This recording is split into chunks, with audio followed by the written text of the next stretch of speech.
live on air. Okay, I just went live, so okay. All right, I'm just going to do a couple of tests here. We are projected to start our pregame show. Should be right on schedule at 7 p.m. on the Roughriders Turf and Forage Grand Trailer Sales KNOX Live Sports Network. Right now, we're just doing a quick audio test before we start our pregame show. Once again, slated for 7 p.m. Puck drop between Grand Forks, Red River, and West Fargo, Cheyenne is scheduled for 7:30.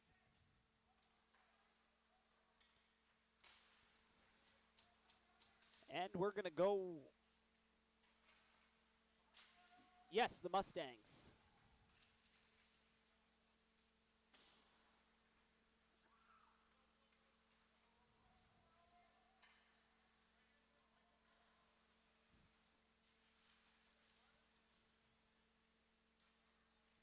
Okay, test 1, 2, 3. Test 1, 2, 3, 4. Getting ready to start our pregame show at 7 p.m. for tonight's matchup between Grand Forks, Red River, and West Fargo, Cheyenne, the Mustangs. A battle of two 1-1 teams. Coincidentally, both of these teams lost to a Section 8 Minnesota opponent at the Class A level. West Fargo, Cheyenne losing to Roseau. Grand Forks, Red River losing to their cross-river rival, East Grand Forks. Just doing a quick audio test here.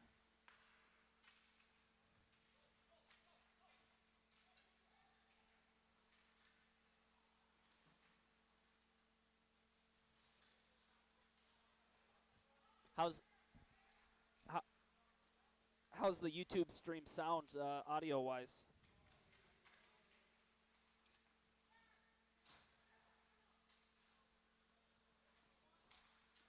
Yeah, there's going to be about a 10, 5-second delay.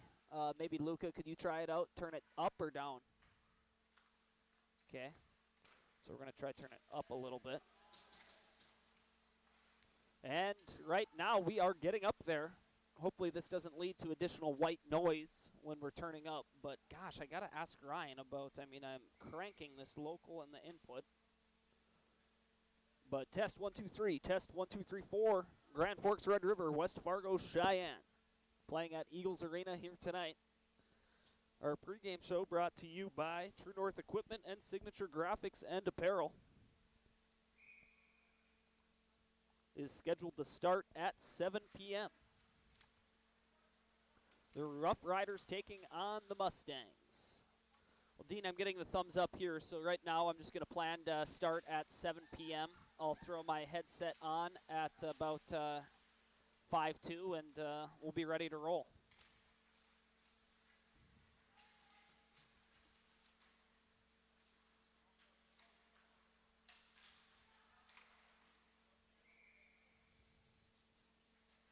Yeah, if they, Yep, I'll follow your advice there.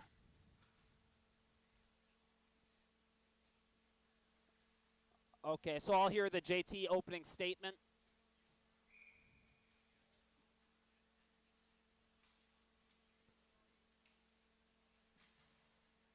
All right, perfect. I'll be ready. Thank you, Dean.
Ladies and gentlemen, we welcome you to Eagles Arena in Grand Forks, North Dakota, the Rivards Turf and Forage Grand Trailer Sales KNOX Live Sports Network. Tonight's matchup is the Grand Forks Red River Roughriders against the West Fargo Sheyenne Mustangs. Sam Jensen here. I'll be doing play-by-play commentary tonight. Alongside me is Ryan Kuntz. Ryan, this is a matchup of two 1-1 teams on the season.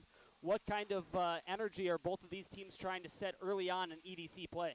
Well, both need points, and this is 3 points, and Red River is, you know, as everyone kind of saw on Tuesday night, had a doozy down in Fargo North. They end up winning the game, coming back 30 seconds left. They scored to tie it, win in overtime in a game they led by 4, end up giving up 7 goals, so they get the 2 points, but they don't get that 3rd point. As we've seen in the EDC in the last few years, that 1 point, it always makes a difference. Somewhere along the line, that 1 point can get you. So both teams know 3 points on the line tonight. Huge matchup. Margin is incredibly thin, like Ryan said, towards the end of the year. A difference between getting a victory in regulation and getting a victory in overtime can make the difference of whether you're on the road for that first round in the EDC tournament or not. Grand Forks so far this season is 1-1. That one win took place earlier this week when they beat Fargo North in a doozy of a game, a final score of 8-7. They led 4-1, led 6-2. And then they also trailed 7-6 and were able to tie it up with 33 seconds left. And then they also had a defeat at the hands of East Grand Forks as the season opener of the Gambucci Cup. So clearly, preventing the puck from going in the net has to be an emphasis for Coach Scarperud and the Red River Roughriders. Yeah, and if you look back, we'll just go back 4 years with this Red River team. State championship wins, multiple state championship appearances. Sort of the hallmark of this Red River team is when they get up by a goal or 2, they just lock you down. And every coach will tell you that if you get down, you're in trouble against Red River. So, you know, the standards for Tim Scarperud's team is not giving up 4-goal leads. That's just not the way they play. So they have to figure it out. You know, Sean, this team has aspirations of a state championship. They're not here for a participation trophy this year. And giving up, 7 goals a game is just not going to win you many hockey games, and especially not championships. We were joking off air, Ryan, talking about 7 points a game. That might be a good defensive average in football, but not necessarily hockey, and especially championship pedigree hockey that this Red River program is used to playing at. Coming in as the defending state champions, beating Grand Forks last year in the state title. You are watching and listening to our pregame show, brought to you by True North Equipment, true to our values and driven by you, and Signature Graphics and Apparel. We craft your vision, you watch it come to life. We are on the air for tonight's broadcast, 1310 AM, 107.9 FM, KNOX. And we also have video coverage available for you as well. To access that, visit our website, knoxradio.com, under the Live Sports tab.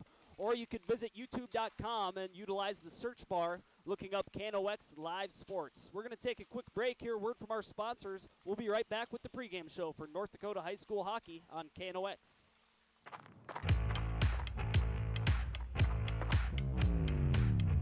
When you're in pain, you need more than just a doctor. You need a problem solver.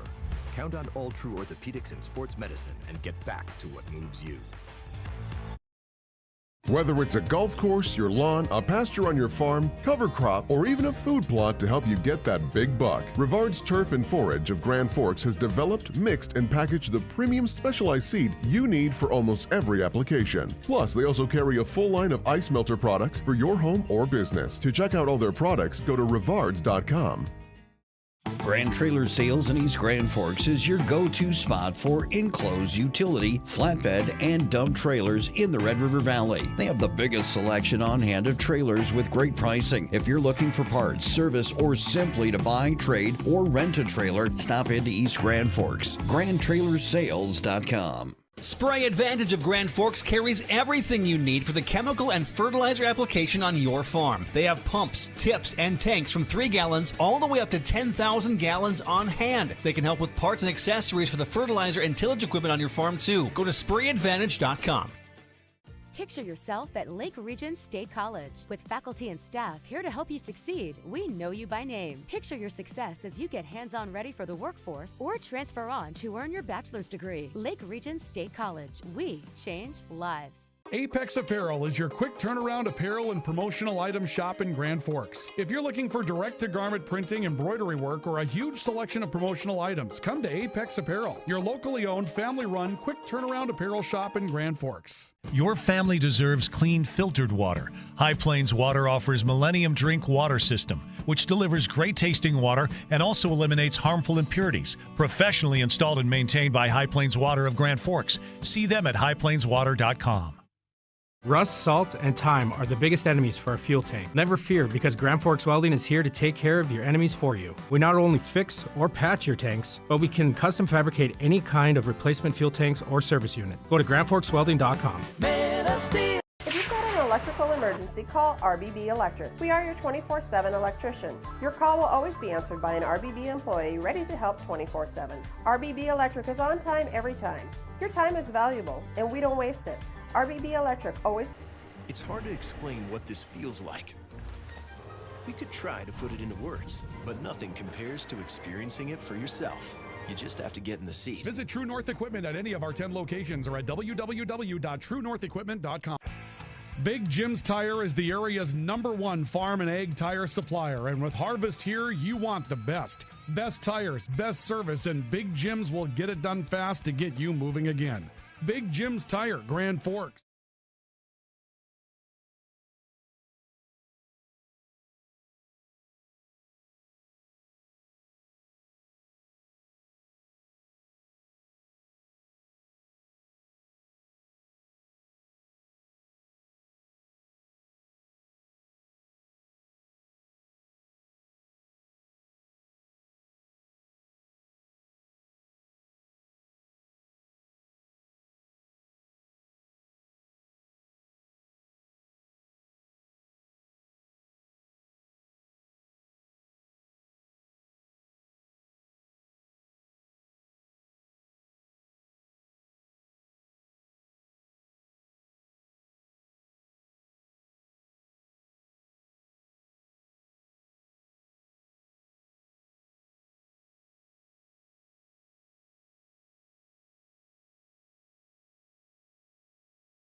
chairs in your car, truck, boat, or farm equipment seats to making boat covers or complete restorations of the interior of your hot rod. Finest Auto Trim in Grand Forks can make the inside of your rides look brand new again. Big or small, at Finest Auto Trim, we can cover it all. To check out our services, go to finestautotrim.com or stop out on Demers Avenue in Grand Forks to get your quote today.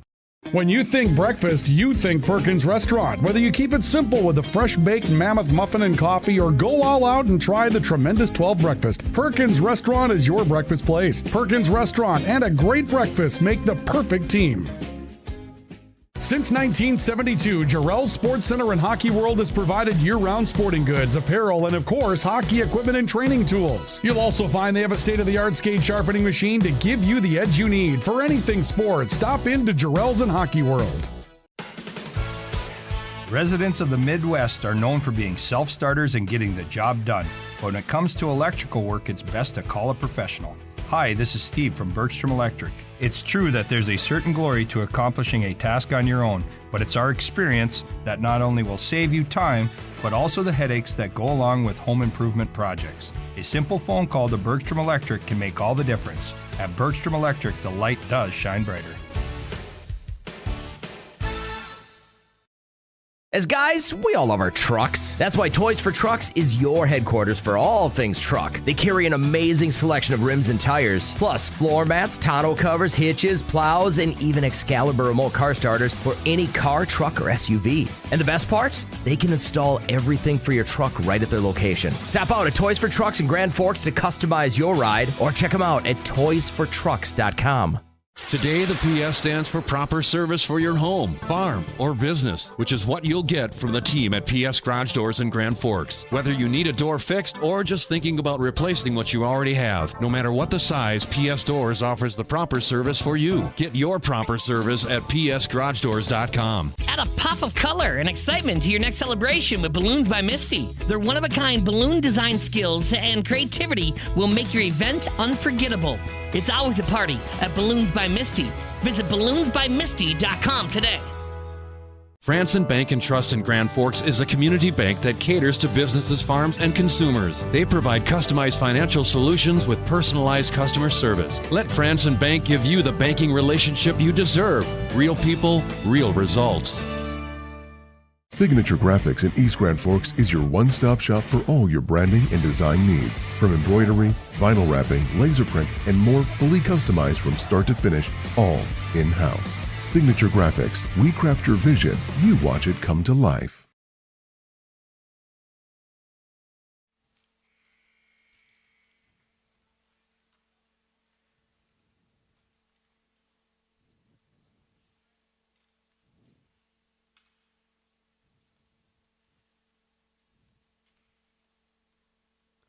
Welcome back to the Rivard's Turf and Forage Grand Trailer Sales KNOX Live Sports Network. Tonight we're bringing you Eastern Dakota Conference Hockey, Grand Forks Red River taking on West Fargo Cheyenne. We're moving along nicely and on schedule for a 7:30 puck drop here at Eagles Arena. But right now we're moving along with our pregame show, which is brought to you by True North Equipment and Signature Graphics and Apparel. Right now, let's take a look at our tools for the game, or the fuel for the game, brought to you by Circle K. Circle K is open 24 hours a day, 7 days a week. Taking a look at the fuel for the game, starting with the Cheyenne Mustangs. Only 2 games under their belt so far this season, but the players we have mentioned, Danner Brecky has 2 goals, Jamison Allen has 2 points, a goal and an assist, and then Madden Weber and Bennett Benson, each with a goal on their resume so far in the 2024-2025 campaign. Taking a look at some of their returning scorers from last season, Trace Meyer was their leading scorer in the 2023-2024 campaign. He had 13 goals and 13 assists for an overall total of 26 points. Taking a look at the line chart for West Fargo Cheyenne, Ryan, what names really stand out to you that you think Scarperud is highlighting in the film session?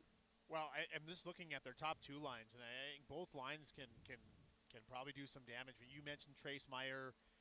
He's a kid that I coached. Big, strong skater, north-south guy, good shot. He gets to the net. Bennett Benson, a sophomore, crafty little player. I think we're going to see him kind of wheeling and dealing tonight. He's a really good player, coach's kid. So he's kind of got that mature beyond his years mentality. So I like both of those two. That second line as listed here, that looks a little bit scary to me. Trace Meyer along with Bennett Benson, the coach's kid, and the captain, Jamison Allen, centering that second line. Coach's kid always comes in with a higher level of hockey IQ and seems to know where the puck's going to go before the play happens. Now taking a look at the fuel for the game, brought to you by Circle K for the Red River High School Roughriders. Ryan Wozvik has 4 points already on the season. Ryan Wozvik coming in at 6'4", 185 pounds, just a lengthy player on the left wing for the Roughriders. And also taking a look at the other players we have listed on your screen for those of you watching KNOX Live Sports. Tyson Ulmer has had 2 goals against Fargo North in that sporadic 8-7 game. Dallas Jackson has 3 points on the season, 1 goal, 2 assists. And then Brecken Holtberg has 1 goal and 2 assists as well. Ryan, I know you have a lot of experience with these players for the Roughriders. Who are you expecting to take that next step from last season to become the key playmaker in the 2024-25 season? Well, it's nice to see Ryan Wozvik back. You know, he didn't play in that game against East Grand Forks. He's dealing with an injury from the fall, so he missed the East Side game. First game back, all he did was score 4 points, including the game-tying goal, I believe. So good to have him back. I like what Red River's done. So you got Rylan Beadall, their leading scorer from last year, who's not even on that. He's had a little bit of a slow start with only 2 points. I expect him to have a breakout game at some point because that guy can score. Like, I expect big things from him. So he's going to have a breakout game here shortly. But kind of a two-headed monster, same thing. Both of those lines are dangerous for Red River. Both can get it done. I like that look. And then you got that third line, just big, heavy, can run around, can hit, can be physical. You can match that third line up with anyone's first line, run them ragged a little bit, and get some good matchups with your first and second line elsewhere. You got 2 even scoring lines and a third line that you would feel comfortable matching up with any other offensive line number 1 in the state to shut them down. Certainly a lot of depth for head coach Tim Scarperud on this Red River team. Taking a look at their returning scorers from their championship season a year ago, like you mentioned, Ryan, Rylan Beadall had 50 points last season in the 2023-24 campaign. That included 22 goals and 28 assists. And then rounding out the 2 other returning scorers, Tyson Ulmer had 28 points a season ago, and Ryan Wozvik had 26. Like you mentioned, I forgot to say that Wozvik has 4 points, the leading scorer for Red River this season, all in 1 game. Yeah. And you mentioned Tyson Ulmer, and 28 points. The things that Tyson does, though, it's a lot of stuff that will never show up on the scoreboard. It's winning face-offs. It's blocking shots. I bet he blocks 5 shots tonight because he always does. It's being defensively responsible. He is just a coach's dream and what that kid brings. You know, we talked about the defensive side of it for Red River, and it's a huge issue. But it's got to be those guys. It's got to be Tyson Ulmer. It's got to be Beadall, Ross, these big returning guys. No more cheating in the offense. No more cheating in the D zone to get offense. Like, they got to play inside their own end. It starts with those guys. If they do it well, the rest of the team can follow. But Tyson's, like I said, he brings a lot to the table.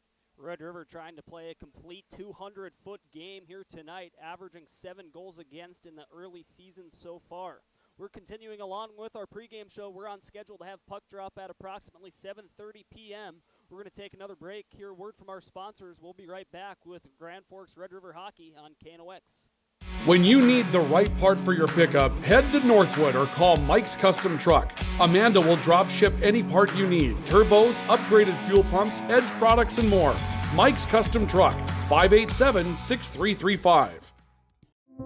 You've been waiting for a chance to do something that matters. Something big without a big price tag. Welcome to Northland Community and Technical College. Here you can have a big impact on a small campus, in classrooms that mirror today's workplace, with instructors who teach from experience and know you by name. You've been waiting for a place like this. Are you ready?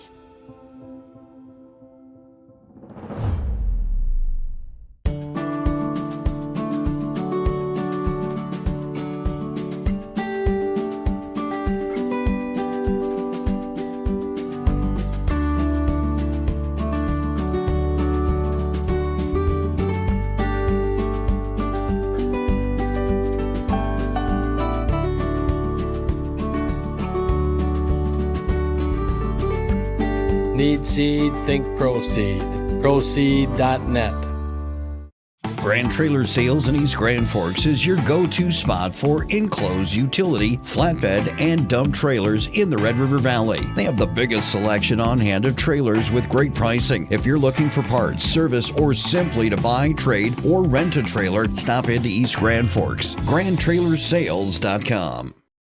Apex Apparel is your quick turnaround apparel and promotional item shop in Grand Forks. If you're looking for direct-to-garment printing, embroidery work, or a huge selection of promotional items, come to Apex Apparel, your locally owned, family-run, quick turnaround apparel shop in Grand Forks. Whether it's a golf course, your lawn, a pasture on your farm, cover crop, or even a food plot to help you get that big buck, Rivard's Turf and Forage of Grand Forks has developed, mixed, and packaged the premium specialized seed you need for almost every application. Plus, they also carry a full line of ice melter products for your home or business. To check out all their products, go to rivards.com.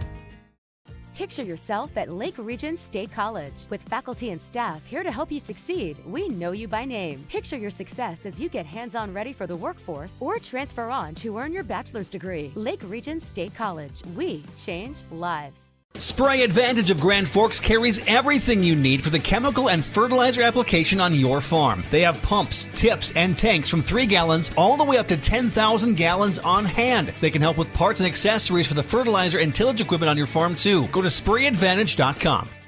Your local Circle K and Holiday Station stores are proud to support high school activities. Stop by the new Circle K location at 1316 South Washington Street for not only gas, but a wide array of hot and cold food, snacks for everyone, and a car wash. Open 24/7, 7 days a week. It's hard to explain what this feels like. We could try to put it into words, but nothing compares to experiencing it for yourself. You just have to get in the seat. Visit. Ladies and gentlemen, we welcome you back to the pregame show. This pregame show is brought to you by True North Equipment and Signature Graphics and Apparel. We are only just a couple of moments away from puck drop. Tonight's matchup featuring Grand Forks Red River taking on West Fargo Cheyenne. A couple of 1-1 teams looking to get their second Eastern Dakota Conference victory on the season.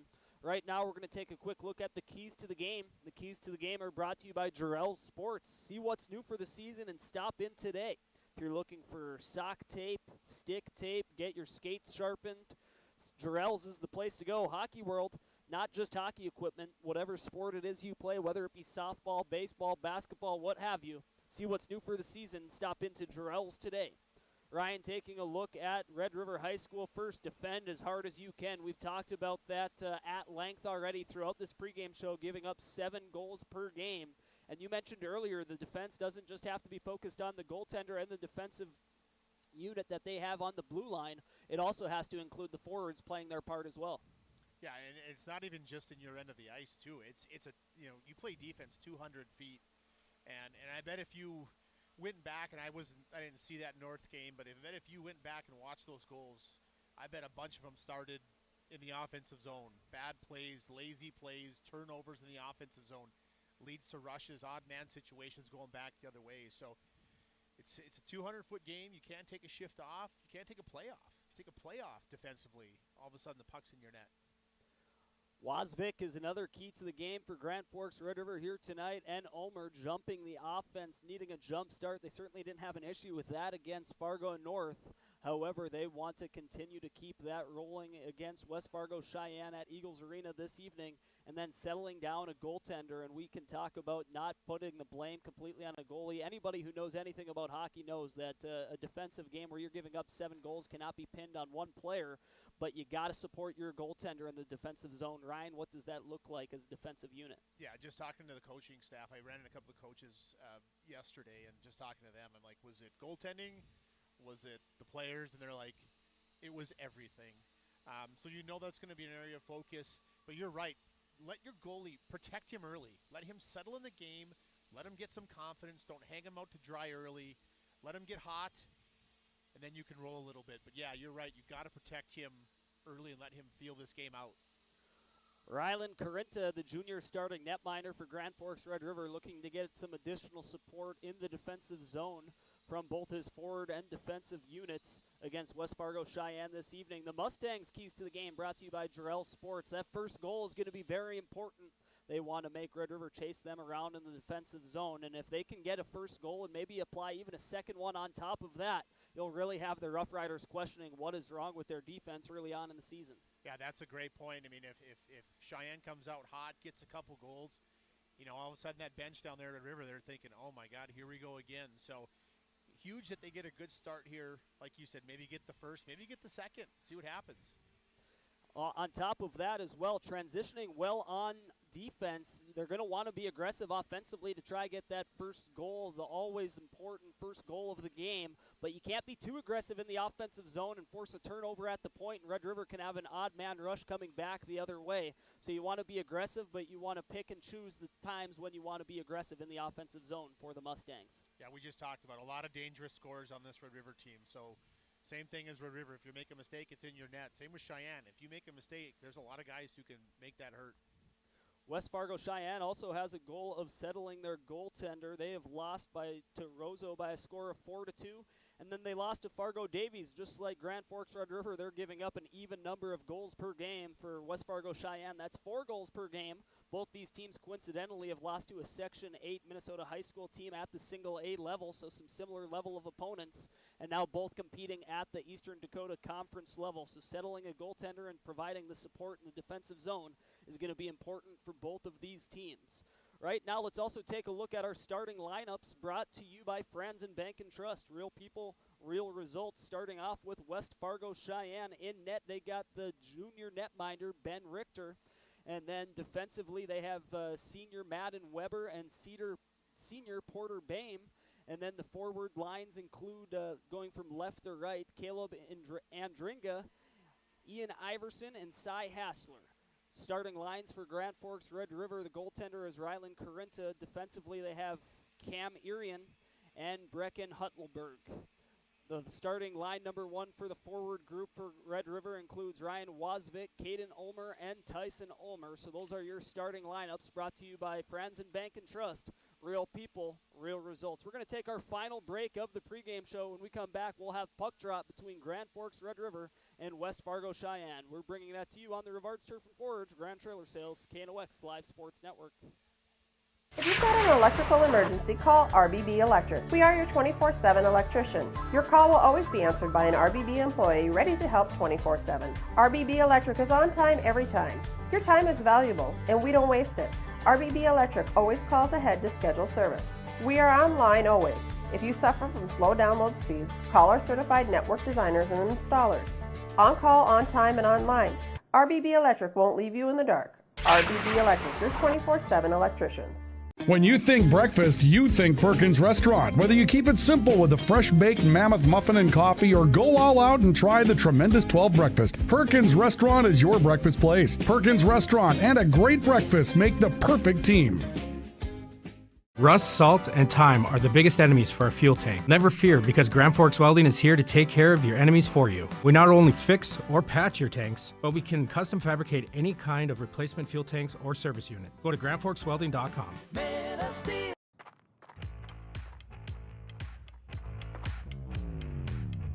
When you're in pain, you need more than just a doctor. You need a problem solver. Count on All True Orthopedics and Sports Medicine and get back to what moves you. Your family deserves clean, filtered water. High Plains Water offers Millennium Drink Water System, which delivers great-tasting water and also eliminates harmful impurities. Professionally installed and maintained by High Plains Water of Grand Forks. See them at highplainswater.com. Today, the PS stands for proper service for your home, farm, or business, which is what you'll get from the team at PS Garage Doors in Grand Forks. Whether you need a door fixed or just thinking about replacing what you already have, no matter what the size, PS Doors offers the proper service for you. Get your proper service at psgaragedoors.com. From tears in your car, truck, boat, or farm equipment seats to making boat covers or complete restorations of the interior of your hot rod, Finest Auto Trim in Grand Forks can make the inside of your rides look brand new again. Big or small, at Finest Auto Trim, we can cover it all. To check out our services, go to finestautotrim.com or stop out on Demers Avenue in Grand Forks to get your quote today. As guys, we all love our trucks. That's why Toys for Trucks is your headquarters for all things truck. They carry an amazing selection of rims and tires, plus floor mats, tonneau covers, hitches, plows, and even Excalibur remote car starters for any car, truck, or SUV. And the best part? They can install everything for your truck right at their location. Stop out at Toys for Trucks in Grand Forks to customize your ride, or check them out at toysfortrucks.com. Wow, Ram buyers, listen up. Right now, get 22% off all remaining Ram trucks at Nelson Auto in Grand Forks. Yep, you heard right, 22% off. You pick 1500 or heavy duty and save 22% right off the top. Or get 0% for 72 months on select Wrangler, Grand Cherokee, Pacifica, or Dodge Hornet. These are huge discounts and 0% is back. It's a great time to take a test drive. Grab these huge discounts and low financing now at Nelson Auto Center, Grand Forks. Welcome back, ladies and gentlemen. We are live from Eagles Arena here in Grand Forks, North Dakota. Grand Forks Red River taking on West Fargo Cheyenne, the Mustangs. A battle of two 1-1 teams so far this season. We are just wrapping up our post-game show. The post-game show has been brought to you by True North Equipment. True to our values, driven by you, and Signature Graphics and Apparel. We craft your vision, you watch it come to life. We are live on air tonight, 1310 AM, 107.9 FM, KNOX. We also have video coverage available for you on KNOX Live Sports. That stream can be accessed by visiting our website, knoxradio.com, under the Live Sports tab, or you can visit youtube.com. Utilize the search bar looking up KNOX Live Sports to find not only the coverage tonight, but hockey season all season long. Night Riders, Grand Forks Central, Grand Forks Red River, and also East Grand Forks. We're getting ready to play the national anthem, so we're going to send you to a quick break. We'll be right back with Red River Hockey on KNOX. Add a pop of color and excitement to your next celebration with Balloons by Misty. Their one-of-a-kind balloon design skills and creativity will make your event unforgettable. It's always a party at Balloons by Misty. Visit balloonsbymisty.com today. Residents of the Midwest are known for being self-starters and getting the job done. But when it comes to electrical work, it's best to call a professional.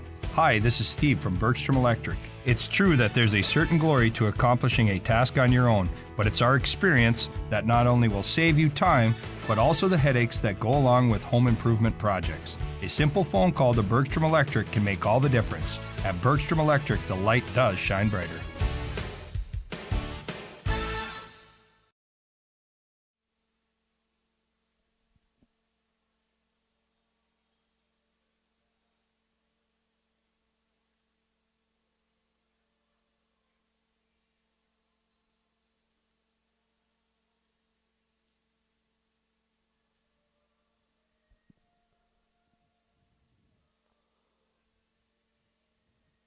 Welcome back to Eagles Arena. We are just wrapping up the national anthem here, getting ready for our matchup between Grand Forks Red River and West Fargo Cheyenne. Just wrapping up our pregame show, brought to you by True North Equipment and Signature Graphics and Apparel, and also our premier network sponsors, Rivard's Turf and Forage and Grand Trailer Sales. Both of these teams are 1-1 on the season. Grand Forks has lost to their Cross River rival East Grand Forks by a score of 2-7, and then they defeated Fargo North by a score of 8-7 in overtime. West Fargo Cheyenne also 1-1 on the season. They lost to Roseau by a score of 4-2, and then they defeated Fargo Davies earlier this week by a score of 5-4. As my voice returns to normal, we welcome back Ryan Kuntz. Ryan, excited for this matchup, and we talked extensively Grand Forks Red River trying to get back to playing at a championship level. The defending state champions know that they're not quite at the level that they performed at last season, and they know what they need to improve to get back to that playing level. Yeah, and you know what?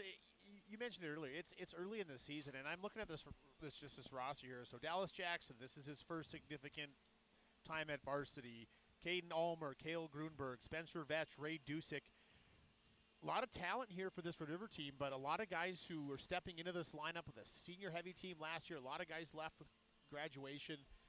So while they got some people back, it is a little bit of a work in progress for this team. A lot of young players on the team, like you mentioned. Sophomore Caden Ulmer, junior Dallas Jackson, all throughout the lineup as well. Junior goaltender Rylan Carinta, all eyes are going to be on him tonight. The 5'7" netminder for the Roughriders gets the call. Joining him in the starting lineup is Dallas Jackson, Griffin Hoganson, Rylan Beadall, and then also Cam Irion and Brecken Holtberg. Grand Forks Red River dressed in their traditional home uniforms. They got white socks, red breezers, white jerseys, and red helmets trimmed in red and black. West Fargo Sheyenne looking like they're in some new away kits this season. They got black socks with blue breezers and black helmets, black jersey and blue helmets, so kind of an unusual look. We're getting ready for puck drop here at Eagles Arena. Grand Forks Red River taking on West Fargo Sheyenne. This faceoff is won by Hoganson, and Red River is going to dump it in on the far side. Back to get it is Weber for West Fargo Sheyenne, ringing it to the near boards. There is Trace Meyer. He's going to hand it up to Cy Hassler, who drops it off for Iverson. Iverson takes a shot from the top of the near circle. That one is deflected away by Richter, and Grand Forks Red River is able to break it out on the near wing. A fallen defenseman for West Fargo Sheyenne creates a brief opportunity. However, Red River turns it over, and now coming back the other end is the Mustangs. Mustangs maintaining possession near hash marks, and Grand Forks Red River is going to turn it over to the high slot. That shot attempt was attempted by Trace Meyer, but that hit traffic in front. Now resettling as Sheyenne goes for a line change. Skating out of his own zone is number 16, Rylan Beadall. He's going to cross the red line and dump this one deep. Back to get it is West Fargo Sheyenne. They're going to elect to just flip this one all the way out into the neutral zone. Red River quick to transition back the other way. Here comes Jackson. Jackson's going to hand this one to Hoganson. His shot attempt is going to go high and wide. Red River is going to maintain a forecheck. They're going to go D to D at the point. Ross throws it in from the point, and that's going to be officially a shot on net, saved by Richter for West Fargo Sheyenne. However, the Roughriders continue to maintain their aggressive forecheck. Mustangs finally able to get this one out. Back to get it is Ross, trying to move quickly through the neutral zone. Unable to connect with his intended target, but still able to achieve the goal of dumping it deep into the Mustang end. Now here come the Mustangs the other way off of a flipped puck all the way down. We'll have to retreat. Looks like we have a delayed high sticking penalty, so Grand Forks Red River able to evade disaster there. Is coming in all alone was a West Fargo Sheyenne forward. However, he was not able to touch it up. We continue on, still no whistles. 15 minutes remaining in period number 1 on our All True Health System scoreboard. All 0-0. Grand Forks Red River, West Fargo Sheyenne. Yeah, good start for both teams, getting some chances early. The first shift, Sheyenne gets 2 great shots from the slot, a couple big saves, and then Red River follows up with a couple of great A's of their own. Red River dumps it in. Some great offensive chances for both teams. Now here's one for Brecky for West Fargo Sheyenne. He has that one poked away by Holtberg. So West Fargo Sheyenne is going to regroup and go for a line change, and Red River is going to break it out of their own end. Some nice skating ability there from Mason. He's going to throw it up to the far wing. And that one's going to rattle around a little bit and eventually squirt out all the way down below the goal line of West Fargo. Going around to the far boards. And Dringa has it for West Fargo Sheyenne, and some body is laid there by Cy Hassler, showing some physicality, able to get the puck out into the neutral zone. Red River now battling for it right in front of the penalty box, just out of our view. The teams continue to battle for it here right at center ice. We got 3 Red River Roughriders and 3 West Fargo Sheyenne Mustangs continuing to battle for it. They are receiving instructions from the officiating crew to keep the puck moving. And finally it squirts out, and Sheyenne is going to have possession out of that scrum. Erickson crosses the red line on the far side. He dumps it in, and Carenta plays it behind his own net. Red River tries to break it out on the near wing, and they're able to do so. Now skating through the zone with some speed is Hoganson. Correction, that's Beadle. Beadle gets taken down below the near face-off dot in the Mustang end. No call, but we play on. Red River throws a shot towards the net. That's blocked. Now Rost has it, throwing it towards the net from the far point. It comes all the way back out to the point where Thomason has it, and he's going to throw it into the near side.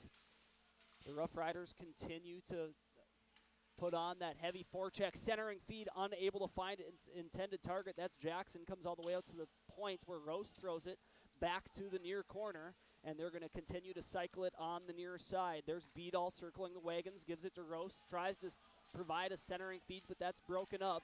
And now West Fargo Sheyenne is going to break it out of their own end. A one-man breakout. He's going to cross center ice and dump it in, and the Mustangs are going to go for a line change. Almost a scary turnover there for Red River in front of their own net. Roast is going to elect to regroup, skate behind his own net, and commence another breakout attempt. This one is broken up at center ice where West Fargo Cheyenne's Benson is going to cross the red line to try break it in. Finally, Grand Forks Red River now skating through the neutral zone with speed, unable to get a shot towards the net. That was Gruenberg skating with it. And now Ray Dusick applies a heavy hit in the near corner. This is that heavy third line you were talking about in the pregame show, Ryan. What they might lack in skill, they provide, and I don't think they lack much skill, but they provide a lot of physicality and play tight in their own defensive end. Well, Ray Dusick's a big boy, and he was a heck of a football player, so a lot of people who don't get your head down around him. He'll make you pay for that. He's used to laying the body not only on the ice, but on the football field as well. West Fargo Cheyenne dumps this one in. It's going to go below the Rough Rider goal line. Breaking it out on the near side, skating with it now is Tyson Ulmer. He crosses the blue line entering Mustang end. Is pestered, has the puck taken away from him. Looks like that could have been a great opportunity for the Riders if Ulmer was able to get all the way towards the net. Grand Forks Red River struggling to break this one out of their own end. Irion is going to elect to chip it up to the near wing, and he's going to find his intended target. That's Wozvik. Wozvik skating through the neutral zone with speed, enters the Mustang end. He's going to drop this one off to Caden Ulmer. Caden Ulmer circles around the Cheyenne net. He tries to drop it back to Wozvik. Wozvik gets it back, and he throws it off the top pipe, and it goes post out. That's the best opportunity so far for Grand Forks Red River. Opportunity coming off the stick of Ryan Wozvik, shooting it from the top of the near point. That hits the top post and comes directly out. A potential tripping penalty as Grand Forks Red River continues to apply some pressure. A shot towards the net, this time put on by number 5. That's Brecklin Holtberg, goes high and wide, and it's going to come back all the way out into the neutral zone. West Fargo Cheyenne now with it in their own end. They go D to D. Bame has it. Bame tries to give it back to his partner. That's Yistabo. Yistabo's going to just flip this one out into the neutral zone and a potential 2-on-2 opportunity. Skating with it is Brecky. Brecky's going to make his way to the net. Save. Puts a shot towards onto Corinta. Corinta uses his left pad to deny that backhand opportunity from Brecky. Now Grand Forks Red River coming the other way, looking for a scoring opportunity of their own. They're going to turn this one over at the blue line, and Cheyenne's going to come back skating the other way with speed, but unable to control that one as he was entering the rider end was Brecky. And here's another opportunity for West Fargo Cheyenne. That one coming off the stick of Burns, not able to get all of that one-time attempt as that one goes wide. That could have been scary for Red River, and here comes the Riders the other way. Trying to find Vetch in the front of the net. He's not able to get a stick on that one. End-to-end hockey here, Ryan. This is exciting. We see a nice showcase of physicality on the far end as well. That one being provided by Mason. Dusick behind his own net now. He's going to try move this one up the near wing. He's going to come away with it, crossing center ice. He's going to turn it over at the Cheyenne blue line. The teams are going to continue to battle for it there right in front of the Mustang bench. Skating away with it is Cheyenne only momentarily. Dusick's dump-in attempt was broken up, but eventually we get some clear ice on the far side where Grand Forks Red River tries to move it through the neutral zone and just not able to maintain much possession these last couple of sequences. And finally, things are starting to open up. Here's Wozvik. Wozvik finds Caden Ulmer. Caden Ulmer enters the Mustang end, makes a move just out of his reach. This one's going to go to Tyson Ulmer. Back to Caden. Caden misses the net on the far side, short side, but Red River able to keep it in the zone, and they're going to apply the forecheck in the near corner. Wozvik applying a hit on the near hash marks, trying to get it back to the point. Unable to corral it there is Irion, and Hudelberg will pick that up and collect himself behind his own goal line. Hudelberg skating out of the zone. Nice pass through the neutral zone, finding Tyson Ulmer. Tyson Ulmer looking to get a line change, elects to just cross center ice and dumps that one in. A nice stretch pass coming the other way. Trace Meyer is immediately met that time by Roast. Nice defensive positioning right at the blue line. Roast now exiting his own zone. Breakout passes behind his intended target, but Roast gets it right back onto his stick. This one goes to Dallas Jackson. Dallas Jackson trying to make his way towards the net, gets taken down, still no penalty. I think that was a penalty. It sure looked like one, and Ryan, I don't think we've had a whistle yet in this hockey game. Yeah, we haven't, we halfway through and we had one. Just fast-paced hockey, not giving ourselves a chance to catch our breath. Still knotted at 0 on our Ultra Health System scoreboard. 7 minutes and 40 seconds remaining. West Fargo Cheyenne breaking another own and hard hit by Ray Dusick to keep it in on the top of the near face-off dot. Recollecting it there, coming into the zone, throwing it towards the net. That is going to be Cale Gruenberg. Cale Gruenberg throws it towards the net. The rebound is going to go to the far corner. West Fargo Cheyenne able to break it out, make its way towards the neutral zone. They're going to turn it over at the Rider blue line, and the teams are going to battle for it in front of Grand Forks' bench. Squirts out to Vetch momentarily. Looked like Vetch was going to make a streak towards the net. And finally, we have our first whistle as a dump-in attempt by Red River goes into the West Fargo Cheyenne bench. So we almost went 10 complete minutes without a whistle. That was some fast-paced hockey, Ryan. Boy, I don't even know where to start on that. Chances everywhere, good plays everywhere, bad plays everywhere in that 10-minute stretch. I will say, and you kind of touched on it, there were several stretches there where Red River's defensemen in their own end struggled with the puck, couldn't handle it, couldn't make a pass, and those were the kind of issues I think they're probably looking to get away from. That probably cost them all those goals at Fargo. We continue to play on. The shots on net are in favor of West Fargo Cheyenne. They lead 4-2 in that department. Red River defensive unit able to break this one cleanly out of their own zone. Wozvik enters the Mustang end on the far side, makes a nice move and puts the puck towards the net. And picking up the rebound there is Hoganson.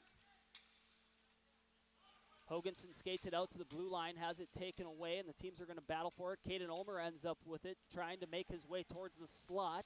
Faces a hit from Trace Meyer, and this is going to end up on the stick of the Cheyenne defenseman. They're going to break this one out through the neutral zone, and it's tipped across center ice, so that's going to negate the icing infraction. And deciding to cover that one up is Rylan Corinta, so we have two quick whistles after going 10 minutes without one. And like you said, Ryan, Grand Forks, Red River, there have been a couple of sequences where they've struggled to cleanly break it out of their own end and break it out through the neutral zone. They're certainly going to want to see some cleaner transition passes. As on the face-off here, we get a whistle, a warning against West Fargo Cheyenne. They're going to want to keep them out of the face-off circle. I was talking about the physicality in this first 10 minutes. Man, no one's passing up a chance to hit somebody on both sides of the ice. Excellent point. We're seeing both teams finish their hits. This face-off won by Grand Forks Red River. Nice play off the face-off, trying to take advantage is Beadle. Beadle just chases it to the near corner in the Mustang end, and they're going to start the forecheck there. Now Dallas Jackson has a backhand pass to Roast. Roast picks it up there. He's going to ring it around to the near side. That's picked up eventually by number 16. That is going to be Rylan Beadle. He throws it towards the net, hits traffic in front. That gives the Mustangs a chance to break it out of their own end. And they're going to cross center ice is Benson, and he's just going to dump it in. Ross looking for another stretch pass, trying to find Rylan Beadle yet again. Just a couple steps behind that one was Beadle.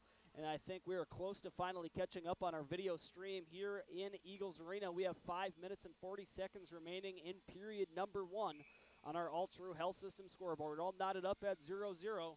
We're happy to provide this coverage to you over the air, 107.9 FM, 1310 AM, KNOX, and our video coverage as well. This offensive zone faceoff is won by West Fargo Cheyenne. They're going to ring it around the boards, where Grand Forks Red River's Mason is going to try break it out along the far boards, but that's held in nicely by West Fargo Cheyenne. Now the teams are going to battle for it in the near corner. Burns skating away with that one. He hands it off to Brecky. Brecky trying a centering feed, goes all the way through traffic without hitting a body. Held in nicely at the point momentarily, but now here's a chance for Grand Forks Red River coming the other way.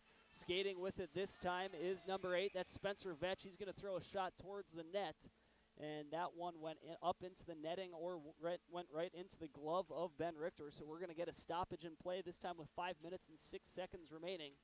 Grand Forks Red River leading in the shots department. That reads 5 Riders, 4 Mustangs. Yeah, Ray Dusick played a good chunk of that last shift with no stick. He lost his stick. It went out the neutral zone. Sean, that's always scary. When you're in your end of the ice, you don't have a stick. It usually leads to a goal or a penalty. One of those two things always seems to happen, but neither of those did this time. West Fargo Cheyenne winning a faceoff in their defensive zone. Quickly moves it into the Riders' end. The Mustangs able to maintain possession, comes out to the point. They're going to ring it around behind Corinta, circling the wagons with it now is Iverson. Iverson trying to make his way towards the point, has the puck taken away from him by Caden Ulmer. Caden Ulmer is going to drop this one off to Tyson Ulmer, who skates out of his own end, gets pestered the entire way by Hassler. He's eventually going to drop this one off to Holtberg. Holtberg throws on the brakes behind his own net, trying to break this one through the neutral zone, finds Wozvik on the near wing. Wozvik trying to make his way towards the center of the ice in the slot, unable to control the rolling puck, and Sheyenne is able to clear it out into the neutral zone, and Holtberg is going to throw it right back in where Richter's going to play it behind his own net. Dropping it off for Weber. Weber being pestered by Ulmer. Throws it up to the near side. Allen has it. He's going to cross center ice. Has a drop pass done nicely to Benson. Benson then gives it to the far side. Boehm tries to throw it towards the net. That's blocked in front of the net by a Rider defender, but Sheyenne maintains possession. Benson from the top of the point throws a shot towards the net that goes high, but Sheyenne continues to maintain possession. A game of momentum, and right now it feels like West Fargo Cheyenne has an extra pep in their step. Is this on? This is on Sheyenne. And I think you are right, Ryan. This is on West Fargo Cheyenne. They're going to get 2 minutes for roughing. That one is going to go against number 34. That is Bennett Benson, the sophomore. Yeah, that's a tough call, Sean. I mean, an offensive zone penalty, you never want to see that. It was kind of down an area where we can't see that well along the wall. A rough, I don't know if he just threw an extra shot somewhere, but good chance for Red River here. Red River gets their first chance at the RBB Electric power play with 3 minutes and 43 seconds remaining in period number 1, and they're able to win the ever-important offensive zone faceoff. Circling the wagons is Jackson. He's going to hand this one off to Rost. Rost comes back to the near side, throwing a shot towards the net. That time is Gruenberg. Gruenberg gets it now again, once again at the top of the point. Nice give and go back to Gruenberg, making his way down deeper into the slot right at the hash marks. Gruenberg continuing to hang out in between the hash marks. Red River still maintains possession, but eventually they are going to turn it over. But a nice hold in there by Gruenberg, giving it to Rost. Rost looking to find Caden Ulmer back door. Has that one taken away by Yistabo. Still, the Riders are able to hold the zone. Ulmer now on the near faced-off dot, throws it below the goal line, trying to have a centering feed from there, and we finally have a goal. That's going to be Ray Dusick throwing that one in from the top of the crease. We're going to capture that replay for you. Let's take another look at this replay brought to you by American Family Insurance, Tyler Nagel Agency. Just a scrum behind the net, a nice set play to go behind the net and trying to throw it towards the front. Originally was Dusick. Following his pass, he eventually cleans up the seconds at the top of the crease. So Dusick is going to be credited with that goal. That is going to be his first of the season, and Riders get the ever-important first goal of this matchup. Yeah, a really good power play for Red River. I mean, there were some good looks there, but what was most impressive was the defenseman holding the line a couple times. And they eventually get it to the net, and Ray Dusick just uses that big body, and once he's in your blue paint, he's tough to move, and he just bangs home a rebound. Ray Dusick utilizing his big frame. He's tough to move on top of the crease. Grand Forks Red River moving into the offensive zone. They do so, however, offsides. So that goal is credited to Ray Dusick. That goal is brought to you by Bergstrom Electric, where the light does shine brighter. Grand Forks Red River taking the 1-0 lead on the power play. Now 2 minutes and 30 seconds remaining in period number 1. The Riders have a 1-0 lead. You know, that's actually Ray's second goal of the game. He had a power play goal against East Side, oddly enough. So a third liner getting some significant power play time, and both games he scored. Gruenberg moving through the zone, finds Dusick, who has the hot hand. His centering feed on the 2-on-1. Dusick gets another chance. I thought that one was in the back of the net. He's all over the ice right now. He was skating in one-on-one with his line mate Vetch, but that was broken up. Another grade A opportunity there for Grand Forks Red River. Now Rost has it, passes it up to Wozvik nicely in the neutral zone. Wozvik tries to throw it to himself off the far boards. Nice hit by Rost on the far side, laying the wood against Brecky for West Fargo Cheyenne to separate him from the puck. Now Grand Forks Red River breaking out of their own zone without much of a forecheck from the Mustangs. This one's eventually going to find its way onto the stick of Tyson Ulmer. He's going to drop it for Wozvik. He's going to cross center ice and throw it into the Cheyenne end.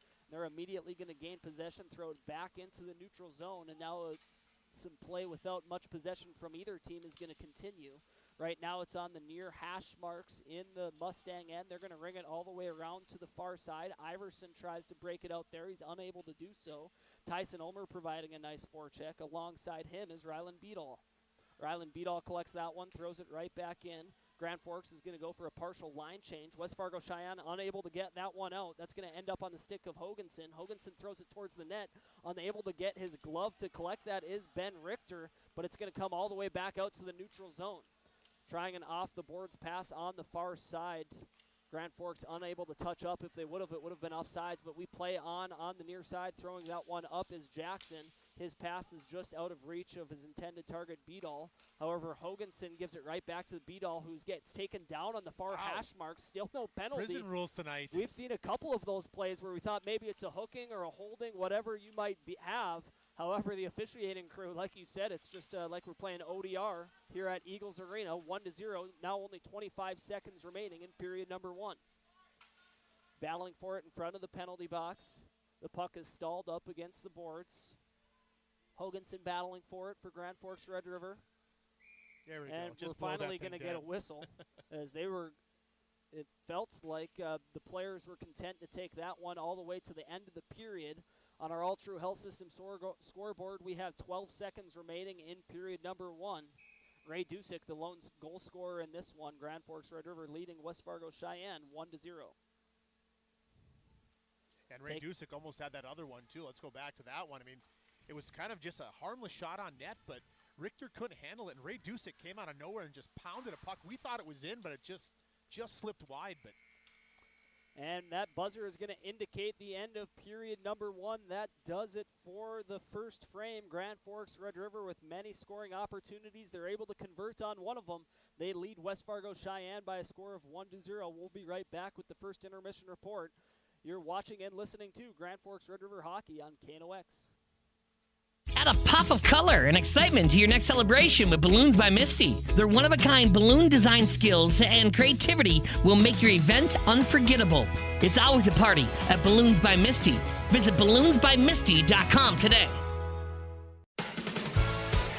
Residents of the Midwest are known for being self-starters and getting the job done. But when it comes to electrical work, it's best to call a professional. Hi, this is Steve from Bergstrom Electric. It's true that there's a certain glory to accomplishing a task on your own, but it's our experience that not only will save you time, but also the headaches that go along with home improvement projects. A simple phone call to Bergstrom Electric can make all the difference. At Bergstrom Electric, the light does shine brighter. Since 1972, Jarrell's Sports Center and Hockey World has provided year-round sporting goods, apparel, and of course, hockey equipment and training tools. You'll also find they have a state-of-the-art skate sharpening machine to give you the edge you need. For anything sports, stop into Jarrell's and Hockey World. When you need the right part for your pickup, head to Northwood or call Mike's Custom Truck. Amanda will drop ship any part you need. Turbos, upgraded fuel pumps, edge products, and more. Mike's Custom Truck, 587-6335. Your local Circle K and Holiday Station stores are proud to support high school activities. Stop by the new Circle K location at 1316 South Washington Street for not only gas, but a wide array of hot and cold food, snacks for everyone, and a car wash. Open 24/7, 7 days a week. ProAg in Grand Forks and Grafton carries the equipment and parts on hand to make your farming operation run smooth. They carry all major brands like Honeybee, Alloway, Amity, Artex, Hardy, Capello, Monosem, Pickett, Wilrich, and Black Ace. So whether you're trading in, buying, or just need parts, go to ProAgEquip.com to see everything ProAg has to offer. You've been waiting for a chance to do something that matters. Something big without a big price tag. Welcome to Northland Community and Technical College. Here you can have a big impact on a small campus, in classrooms that mirror today's workplace, with instructors who teach from experience and know you by name. You've been waiting for a place like this. Are you ready?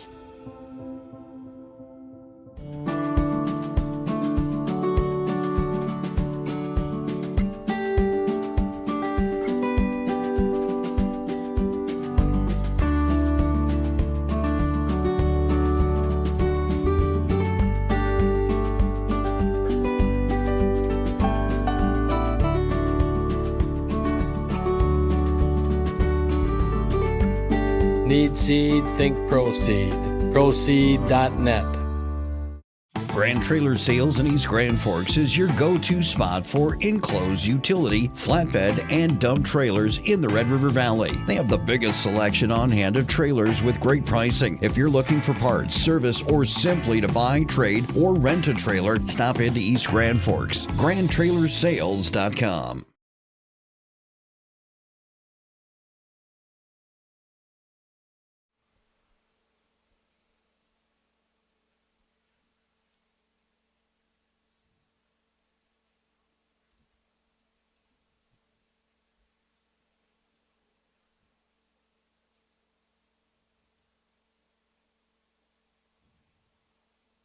Thank you.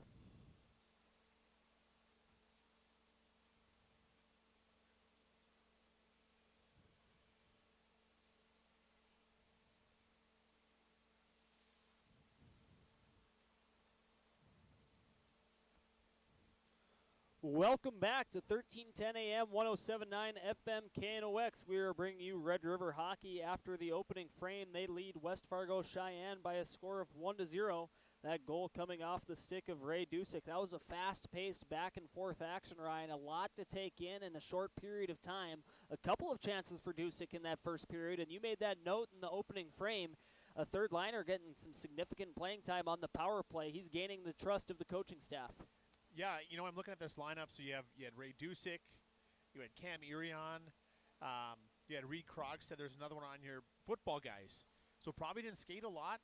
Red River made a great run in the state championship game this year. So they, playing football deep into the year. These guys probably were on their skates a lot. So I think as this year starts to go a little bit, you'll start to see some of those guys. We're already seeing Cam Irion. In game one, he was their 5th, 6th defenseman. Tonight, he's number 2 on the first pairing. So you're going to see some of these guys, and Ray Dusick has looked good tonight. I mean, he was a noticeable player every time he was out there, besides the goal. Throwing his body around, hard defensive, all around the net. Good period for him. Hard physicality all the way around, and Ray Dusick utilizing his strength and used to him playing middle linebacker for the Roughriders. You mentioned it. They made a great run to the Dakota Bowl, so didn't get a lot of time to skate immediately before the season began. This intermission report is brought to you by High Plains Water, your home's clear choice for awesome water, and Grand Forks Welding and Machine, the men of steel. Coming into this game, the Roughriders were averaging 7 goals against, and after one period, they still got a 0 up on the board. What did you like about their defensive performance in the first period? There were a couple breakdowns right away, first 3 minutes, but I thought as the period went on, they cleaned that up. I thought they battled hard in their end. And I don't think we saw that in their last 2 games. They battled for every puck, sticks on pucks, deflecting things away. You could also see up and down the ice, especially in the offensive zone. Their third forward, he's almost a third defenseman. So he's playing high. So 1, they don't give up any odd man rushes that way. 2, when you have that third forward high, Sean, it allows your defenseman to pinch down the wall because you always have an extra body back there.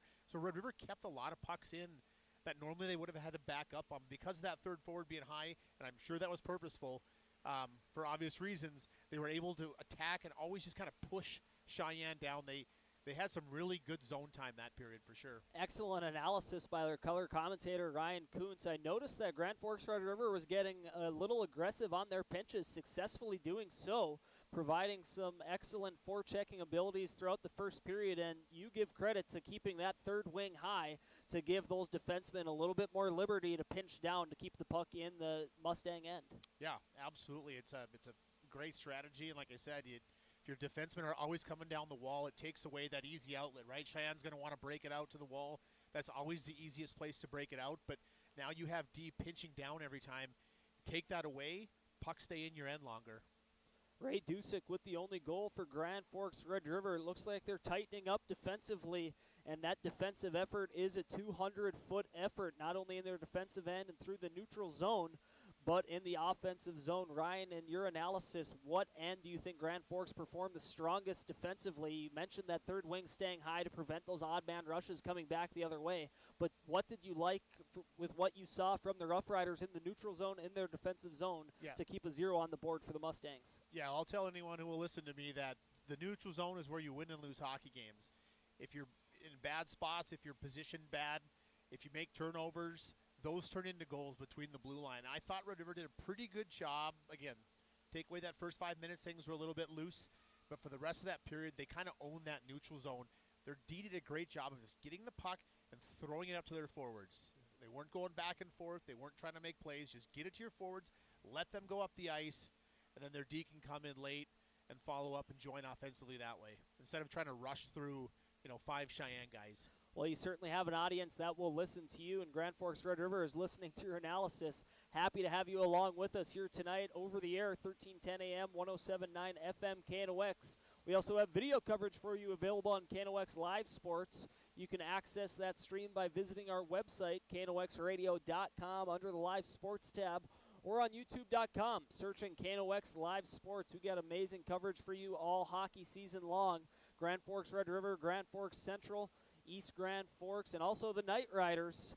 Not just hockey, but basketball as well. Just wrapped up a busy fall sports season, and all of this coverage is possible thank you to our sponsors. So every commercial that you see and every live ad read that we provide throughout this broadcast, please make sure to support those who support us. This intermission report is brought to you by High Plains Water and Grand Forks Welding and Machine. The Zamboni is just coming off the ice, so they're going to need to close that door and allow the ice to dry before the cheerleaders come onto the ice. We're going to take our final break of the intermission report. We'll be right back with Red River Hockey on KNOX. Franson Bank and Trust in Grand Forks is a community bank that caters to businesses, farms, and consumers. They provide customized financial solutions with personalized customer service. Let Franson Bank give you the banking relationship you deserve. Real people, real results.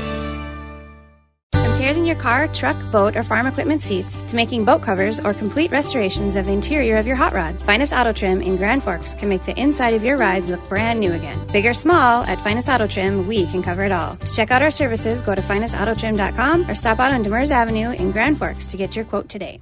Whether it's a golf course, your lawn, a pasture on your farm, cover crop, or even a food plot to help you get that big buck, Rivard's Turf and Forage of Grand Forks has developed, mixed, and packaged the premium specialized seed you need for almost every application. Plus, they also carry a full line of ice melter products for your home or business. To check out all their products, go to rivards.com.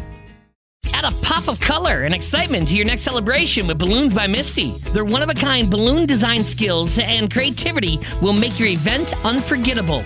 It's always a party at Balloons by Misty. Visit balloonsbymisty.com today. Since 1972, Jarrell's Sports Center and Hockey World has provided year-round sporting goods, apparel, and of course, hockey equipment and training tools. You'll also find they have a state-of-the-art skate sharpening machine to give you the edge you need for anything sports. Stop in to Jarrell's and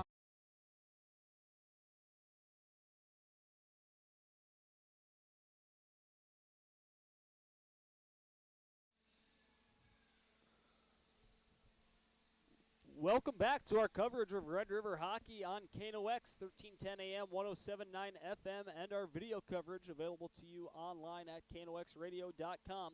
We're just wrapping up our first intermission report. That was brought to you by High Plains Water and Grand Forks Welding and Machine.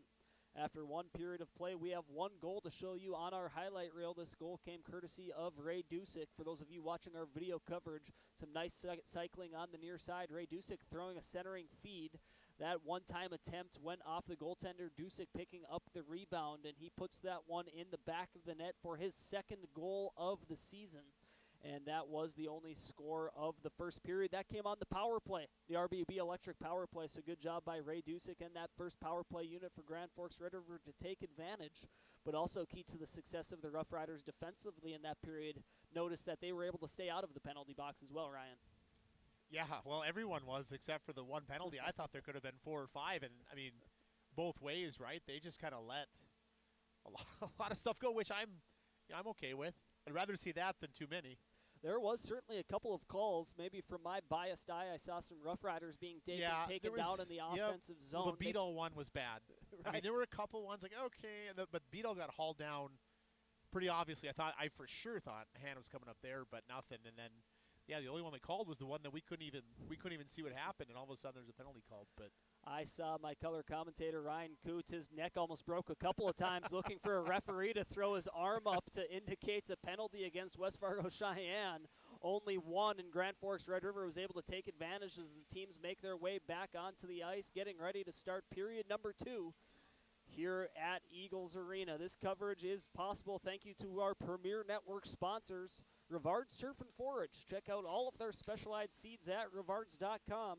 And Grand Trailer Sales, trailer parts, sales, and service in East Grand Forks. My name's Sam Jensen. I'm bringing you through the play-by-play commentary the best that I can here tonight.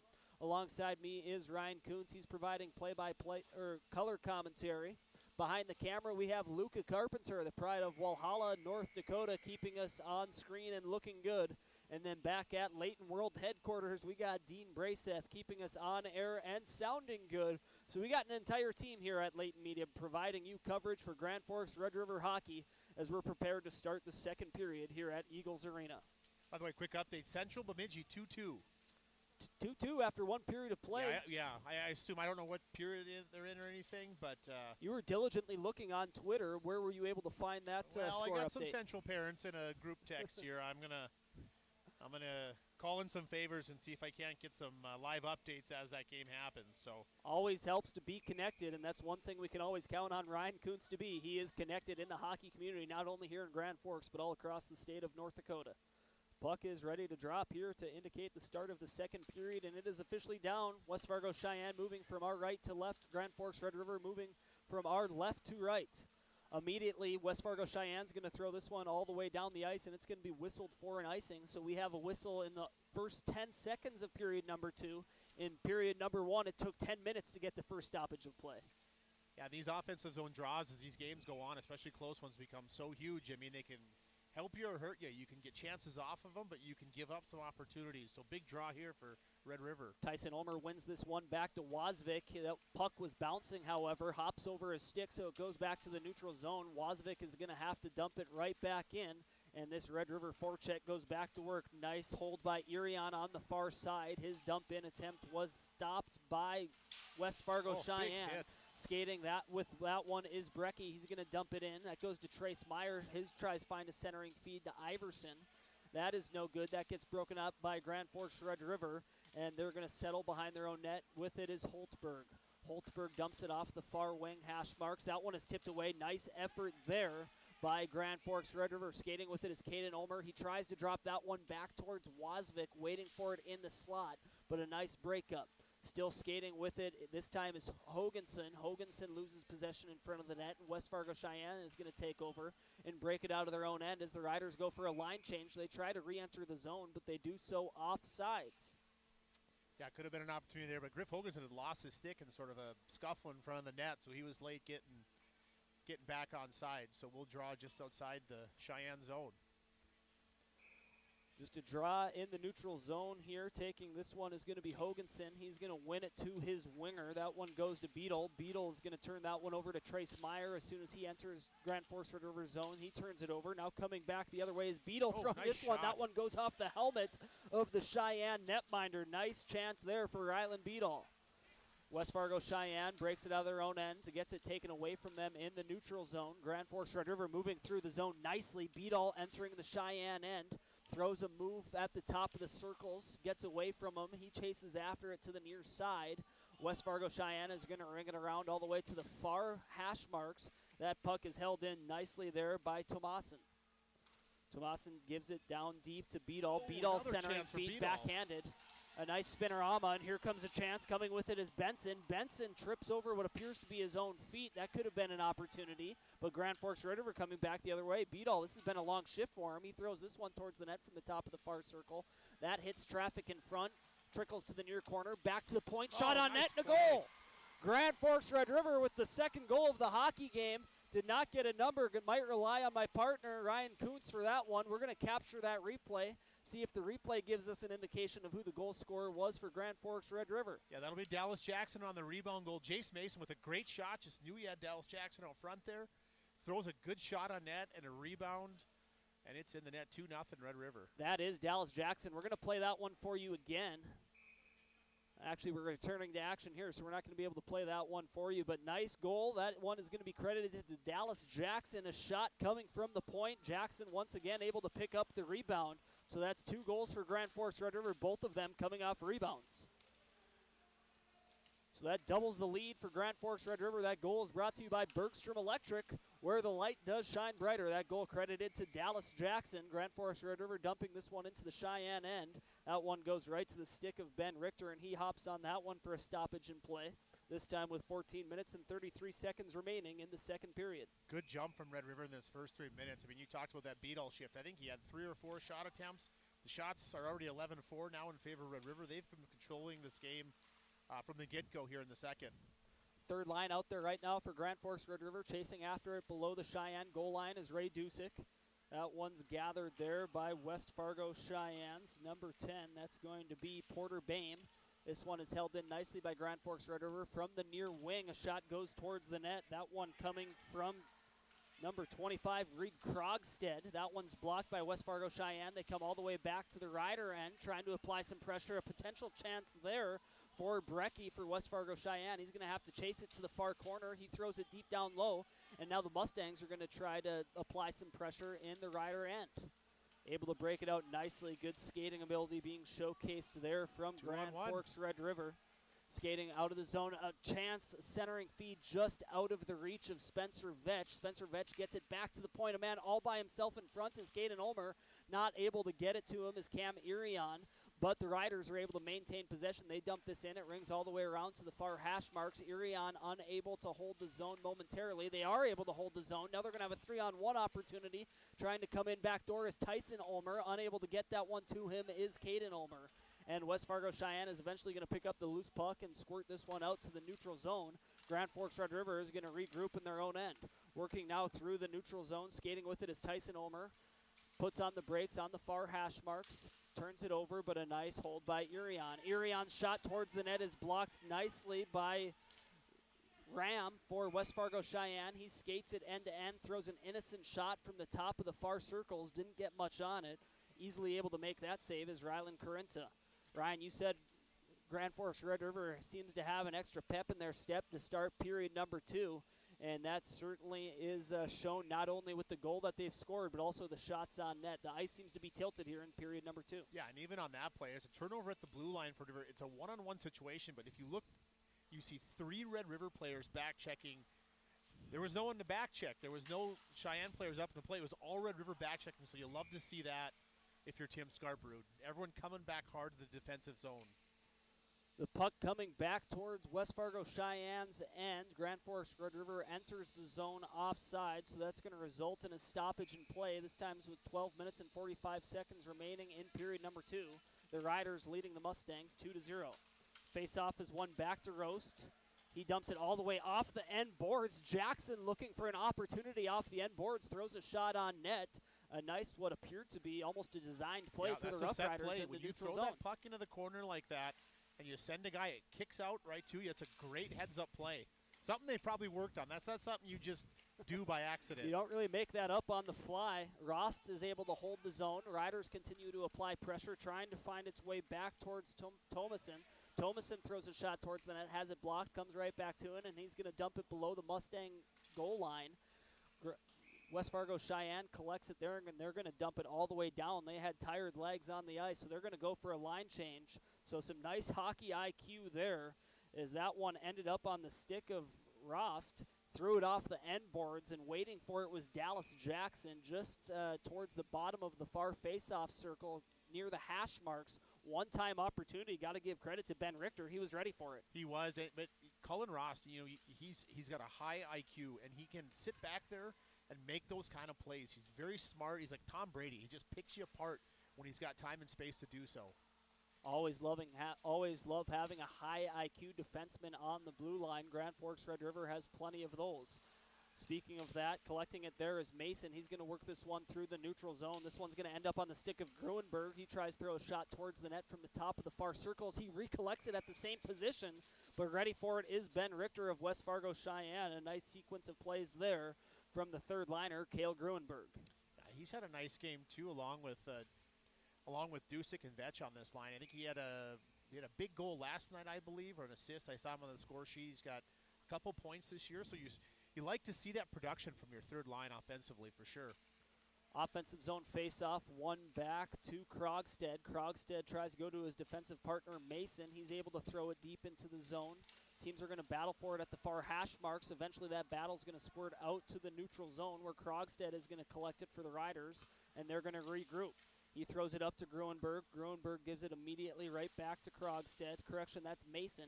Mason now gives it to Krogstead behind his own net. He's going to have a turnover committed against them.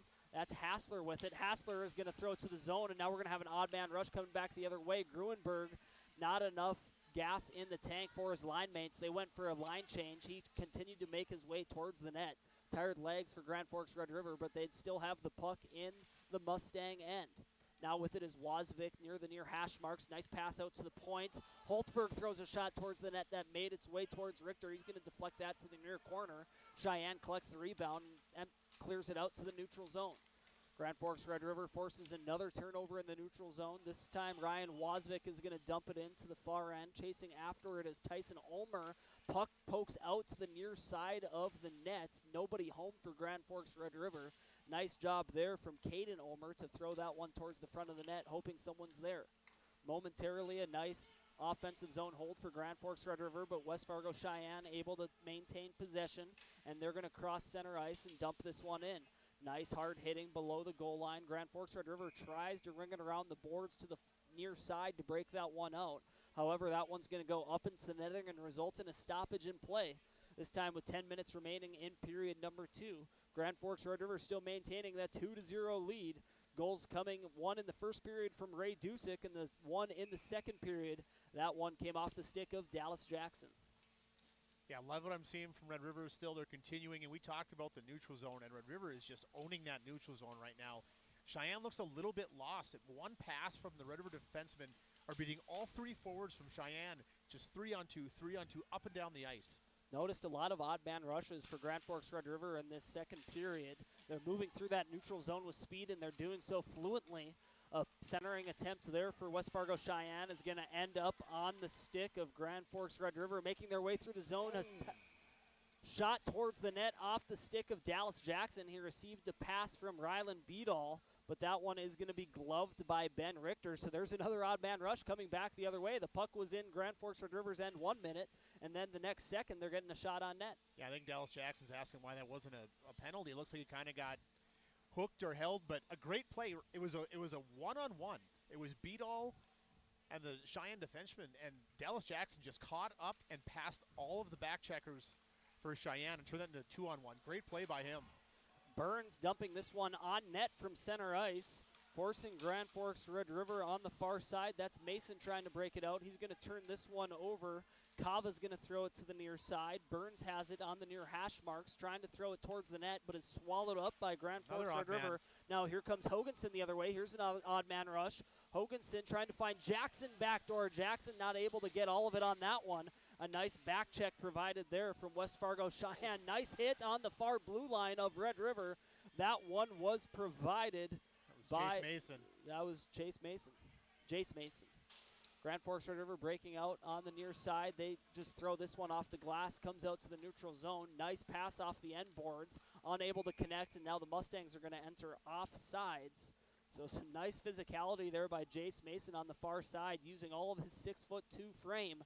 That is a textbook hip check up against the blue line there to prevent a opportunity for the Mustangs as they were entering the Rider end. Yeah, I think it was Jake Kava that he got for Cheyenne, and he came to the bench and he was not happy. I mean, he was banging his stick. I think that one hurt. It looked like it hurt. It looked like it hurt. Sounded like it hurt. Every sense, it hurts. Grand Forks Red River wins the neutral zone face-off, trying to break it through the neutral zone. Nobody able to maintain possession. Puck keeps bouncing around. Yeah, that puck's been bouncing all night, hasn't it? It's like it hasn't settled yet. The puck has yet to settle. I've noticed that. It's been tough to call the play-by-play perspective. Haven't seen too much clean movement through the neutral zone. Not sure if that's more credit towards the ice conditions here at Eagles Arena or just the physicality, body-on-body type play that we're seeing between these two Eastern Dakota Conference teams. Yeah, I'm not sure either, but it hits the wall and it's wobbly. It just hasn't laid flat at all tonight. They're always kind of battling, both teams battling to get that thing settled. Grand Forks Red River winning a defensive zone face-off. They have a man streaking on the near side. Caden Ulmer trying to bleed out that stretch pass just out of his reach. Ryan, you pointed that out. That was a set play off the face-off. Yeah. Ulmer streaked out to the neutral zone, and they were almost able to connect. And Beadall did it earlier in the first period where they want to draw back in their end, and it was Cullen Ross who just threw it off the glass, knew he had Beadall going. I think that was actually the play that we thought there should have been a hold on. But you can see him on those offense or defensive zone draws, winning them back, and then just sending guys trying to hit something. Another defensive zone face-off for Grand Forks Red River, this one being taken by Tyson Ulmer. Referee has to give them a reminder to stay put. He's going to kick out both centermen. Yeah. So now taking the face-off is going to be Ryan Wozvik. West Fargo Cheyenne wins this one. Benson has it. He's going to go below the Rider goal line. Making a move down there is Benson. Moving it over to Trace Meyer. Trace Meyer battling for it. below the Rider goal line. Nice job by Rost, fighting for it. Trace Meyer eventually has it passed to him behind the net, circling around. Nice pass back to the point to Alexandrovich. He throws it towards the net. That misses wide. Goes back to Trace Meyer on the far hash marks. Finally, Tyson Ulmer scoops it up, and that's going to bleed out to the neutral zone. Here comes Caden Ulmer the other way. He takes that one away from a Cheyenne defender. He's going to pass it to Wozvik. Nice opportunity. Rebound to Ulmer. Back to Wozvik, near side. Wow, just tic-tac-toe, but no goal. All Swedish, no finish there for Grand Forks Red River. And we got a tripping in the defensive zone. We don't have a tripping. That sure looked like we got a stick from Benson. He tied up a Grand Forks Red River forward, Caden Ulmer, who fell to the ice. Just end-to-end action here. A nice display of passing from Grand Forks Red River in the offensive zone. Does not result in a goal, but really impressed with the puck movement that we saw in that opportunity. Good job from that line of Ryan Wozvik, Tyson Ulmer, and Caden Ulmer. Yeah, Red River making a deliberate effort, not only on those draws, but everywhere, just to stretch that ice. As soon as their defensemen get the puck with possession, they have at least one rider just fly in the zone. See if they can't hit that big hit. If not, at least you can open up some ice and get a clean breakout. Grand Forks Red River dominating here in the second period. So far in the second frame, West Fargo Cheyenne only has one shot on net. Yeah, look at those shots all of a sudden. Grand Forks Red River leading in the shot department 17-5. Rylan Carinta hops on top of that one, so we're going to have a defensive zone face-off for the Riders. 6 minutes and 40 seconds remaining in the second period. Red River leading West Fargo Cheyenne by a score of 2-0. Goals coming from Ray Dusick and Dallas Jackson. Update from Bemidji. 3-2 Bemidji now. Bemidji playing Grand Forks Central. Grand Forks Central on the road, non-conference action, North Dakota, Minnesota. We'll continue to provide updates as those become available to us here in the broadcast booth. For now, Krogstad settling behind his own net, looking for options. Forwards flying out of their zone, trying to stretch the ice, and now here comes Grand Forks Red River, 3-on-2. Beadall has it. He's going to hand this one off to Jackson. Jackson nice trying play to find Krogstad backdoor, coming in from his defensive position, trying to join in on the action, not able to get all of it, but here comes Hoganson trying to find Beadall backdoor, unable to do so. West Fargo Cheyenne now breaking it out, and a good job by the defensive unit to take that away from him immediately. And Grand Forks Red River, like you said, Ryan, making an intentional effort to stretch the ice, and we have seen a handful of odd man rush opportunities for the Riders. Not able to score on any of them. Both their goals have come off rebounds. Yeah, you're right. They've made a lot of great plays like that last one we just saw, but sometimes those dirty goals, hey, I'll take 10 of those over one pretty one. Rylan Beadall throwing Another a shot shot from for the Rylan. near face-off dot. That one is going to be swallowed up by Ben Richter. That one goes right into his breadbasket. But we're seeing a lot of opportunities for Grand Forks Red River. They're leading in the shot department 18-6. On our All-True Health System scoreboard, the Riders lead the Mustangs 2-0, 5.5 minutes remaining in the second period. Yeah, and I really like Rylan Beadall's game tonight. You know, I saw him in that East Side game. He was trying to do a lot of the beat guys one-on-one. His strength is north-south skating and a heavy shot. If he has 5, 6, 7 shots a game, that should be his goal. He's going to score goals, and that's what he's doing tonight. Everything's going to the net. Beadall is making an intentional effort to throw the puck towards the net. Already has a handful of opportunities, and he's had some long shifts. The third line for Grand Forks Red River doing a good job of generating some offensive zone pressure. They turn this one over, and West Fargo Cheyenne's going to dump it all the way down. No icing called. The icing is negated. Holtberg is going to try to throw this one off the far boards. Nice hold there by Benson to keep it in the zone for the Mustangs. A shot towards the net is eventually picked up by Irion. He's going to skate it out of his own end. A cross-ice pass is behind its intended target that was intended for Ray Dusick. The pass originated behind center ice, so that's going to be a stoppage in play for an icing, resulting in a defensive zone faceoff for Grand Forks Red River. Yeah, Cheyenne needs to get something going here. I mean, 2-0. They're still within striking distance, obviously, but just not generating anything offensively right now. And a big offensive zone draw, they could do something here. Taking it is Kava for West Fargo Cheyenne. And Tyson Ulmer for Grand Forks Red River. Ulmer's going to win this one. He doesn't lose a lot of draws, Sean. And the Riders are able to break it out with speed. Wozvik has it from the near faceoff dot, and he's going to get a goal. Wozvik, with nobody around him, just decides to walk into the near faceoff dot end to end. and he throws that one high short side, and the Riders are going to extend their lead to 3-0 over West Fargo Sheyenne. Let's take a look at that replay brought to you by American Family Insurance Tyler Nagel Agency.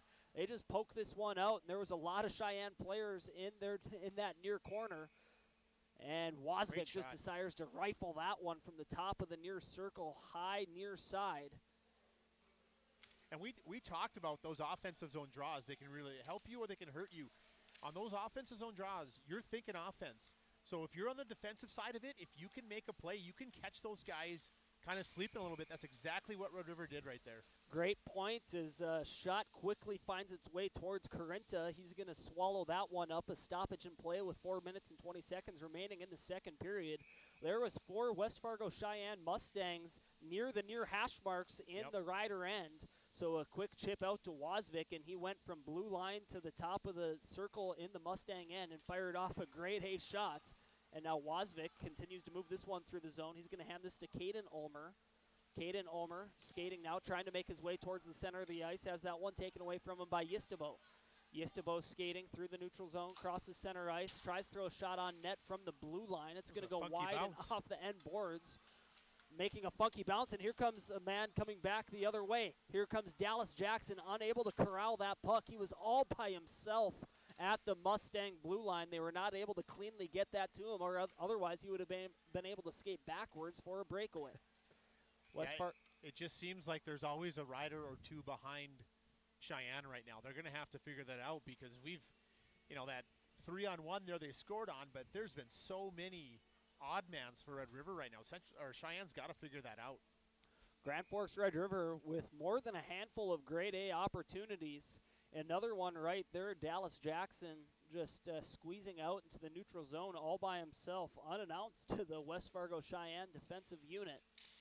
But thankfully for Mustang fans and for the Mustang bench, they were not able to cleanly get it to Jackson. We play on. The Mustangs enter the Rider end, but they're not able to find much breathing room. Now coming back the other way, here comes Rylan Beadall. Rylan Beadall all by himself, making his way towards the net, has it poked away at the last second on the breakaway. Beadall still able to maintain possession, circling the wagons, showcasing his skating ability, trying to get that one to Hoganson. He gets it to Hoganson. He's going to drop this one off. Throwing a shot towards the net that time is going to be. And now coming back Cheyenne, they're going to have a chance. Trace Meyer skating in. Great hustle from Brecken Holtberg. What a back check. Great back check there. Holtberg now has it. Correction, that's actually going to be Griffin Hoganson. He's going to throw it up to the far side, trying to find Dallas Jackson. It's going to find its way back to Holtberg. That back-checking effort from Holtberg saved the goal. Grand Forks Red River able to maintain their 3-0 lead. I mean, he had to back-check. That was actually his guy. He kind of vacated his spot on the point to pinch down a little bit and ended up getting beat. So he'll get called out in the film room, but he's also going to get an attaboy in the film room. There's a good, there's a bad here. Always a learning moment for head coach Tim Scarperud and any coach at this level of hockey, granted any level of hockey. But a great back-checking effort that time by Brecken Holtberg to preserve the 3-0 lead for Grand Forks Red River. They lead the Mustangs from West Fargo Cheyenne. 2 minutes and 30 seconds remaining in period number 2. Yeah, and he caught Trace Meyer, too, on that breakaway, he's no slouch. He's a pretty quick player. Top returning scorer for West Fargo Cheyenne. Here comes Gruenberg, crossing center ice, entering the Cheyenne zone. Tries to get it to Ray Dusick. Goes off his stick to the far boards. West Fargo Cheyenne collects it and dumps it all the way down.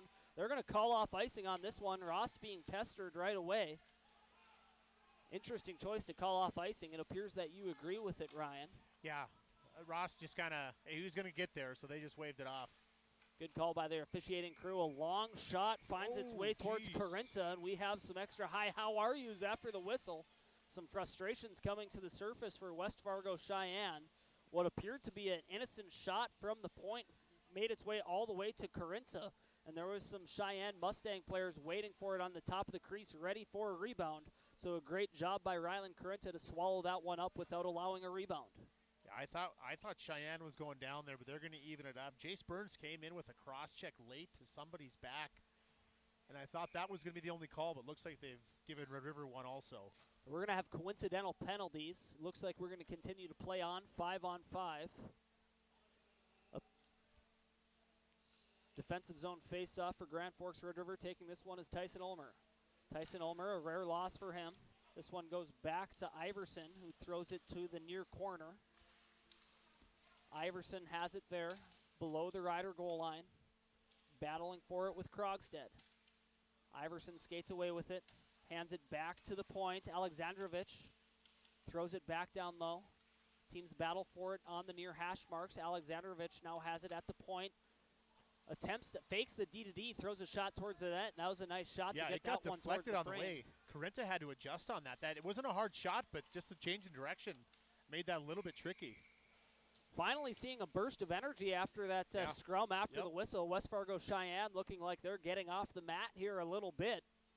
And they have a flurry of shots, what looked to be an very uneven distribution of shots on net. That column now still in favor of Grand Forks Red River, but the margin is thinning 18-12 in favor of the Riders. Yeah, you're right. Good pusher as we kind of hit this last minute and a half. Holy cow, we're already down the second period.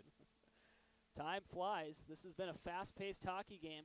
Hoganson takes that face-off. He wins it, moves it up to Beadle immediately, gives it to Jackson. Jackson trying to find Beadle, entering the Mustang end. Just a couple of strides behind that one was Beadle. And Sheyenne is going to break it out, ringing it around the far side, squirting out to the neutral zone. Beadle has it there, handing it back to Holtzberg. Holtzberg, nice cross-ice pass, finding Dallas Jackson, who throws a shot towards the net from the top of the far circle. That one goes into the glove of Ben Richter, so we're going to have a stoppage in play. And an offensive zone face-off for Grand Forks Red River. They respond to that brief moment of urgency from West Fargo Sheyenne. A great shift there from Dallas Jackson, Griffin Hoganson, and Ryland Beadle. And what a pass by Holtzberg. I mean, he picked the puck up right down below us, and then just turned and threw it across the ice and hit Dallas Jackson on the tape. That was either a next-level pass or a lucky pass. It seemed like he knew what he was doing, though, didn't he? Looked just like great play. He knew exactly what he was doing, passing it from the near red line all the way to the far blue line. Just a no-looker, just turn and fire it. Boom, right on the tape. Right on the tape, created an immediate opportunity for Ryland Beadle. That pass actually ended up on the stick of Dallas Jackson, who tried to find Beadle back door, just a couple strides behind Beadle. Man, we're having trouble getting this puck drop this game. Finally get the puck to drop. West Fargo Sheyenne wins it, and they're going to use their sandwich to get that one out into the neutral zone. Good job by Holtzberg to step up and dump this one in for the Riders. Benson has it on the far hash marks in his own end for the Mustang. Once again, they utilize a high-degree wedge to get that one out into the neutral zone, trying to cause some havoc and a turnover there. Good job there. Irian skating it out of his own zone, faces a forechecker, throws it off the boards. That one is kept in nicely by Weber. Weber skating below the goal line, hands it off to Benson. His centering feed goes right on the stick of Ryland Beadle. And here comes Beadle. Beadle now throwing a shoulder down, trying to make his way towards the net, falls to the ice, and he's going to take out the goaltender. Not a large collision, but enough to make the net fall off of its moorings. So this should be an offensive zone face-off for Grand Forks Red River with only 9 seconds remaining in period number 2. The Riders lead the Mustangs by a score of 3-0. Yeah, I like that play by Ryland Beadle. Just take the puck wide, get a step of the defenseman, and cut to the net. Either you get a chance or oftentimes you get a penalty. There, nothing happened, but, oh yeah, we're going outside because Ryland knocked that net off, so that's probably the correct call here. So they're taking this one out to the neutral zone with only 9 seconds. Taking the face-off is Tyson Ulmer. After a quick conference from the officials, they're going to move this one out of the Mustang end, out into the neutral zone. Ross takes it with speed. Need to put a puck on net here quickly. Only 3 seconds remaining. This one's going to be dumped below the Mustang end, and the buzzer is going to go off to indicate the end of period number 2. The Riders extend their lead by 2. After 2 periods of play, Grand Forks Red River leading West Fargo Sheyenne by a score of 3-0. We're going to take a quick break. Hear a word from our sponsors. Allow us a minute to catch our breath. Don't go anywhere. We'll be back with the intermission report. You are watching and listening to Grand Forks Red River Hockey on KNOX. Your local Circle K and Holiday Station stores are proud to support high school activities. Stop by the new Circle K location at 1316 South Washington Street for not only gas, but a wide array of hot and cold food, snacks for everyone, and a car wash. Open 24/7, 7 days a week. Spray Advantage of Grand Forks carries everything you need for the chemical and fertilizer application on your farm. They have pumps, tips, and tanks from 3 gallons all the way up to 10,000 gallons on hand. They can help with parts and accessories for the fertilizer and tillage equipment on your farm too. Go to sprayadvantage.com. Rust, salt, and time are the biggest enemies for a fuel tank. Never fear, because Grand Forks Welding is here to take care of your enemies for you. We not only fix or patch your tanks, but we can custom fabricate any kind of replacement fuel tanks or service unit. Go to grandforkswelding.com.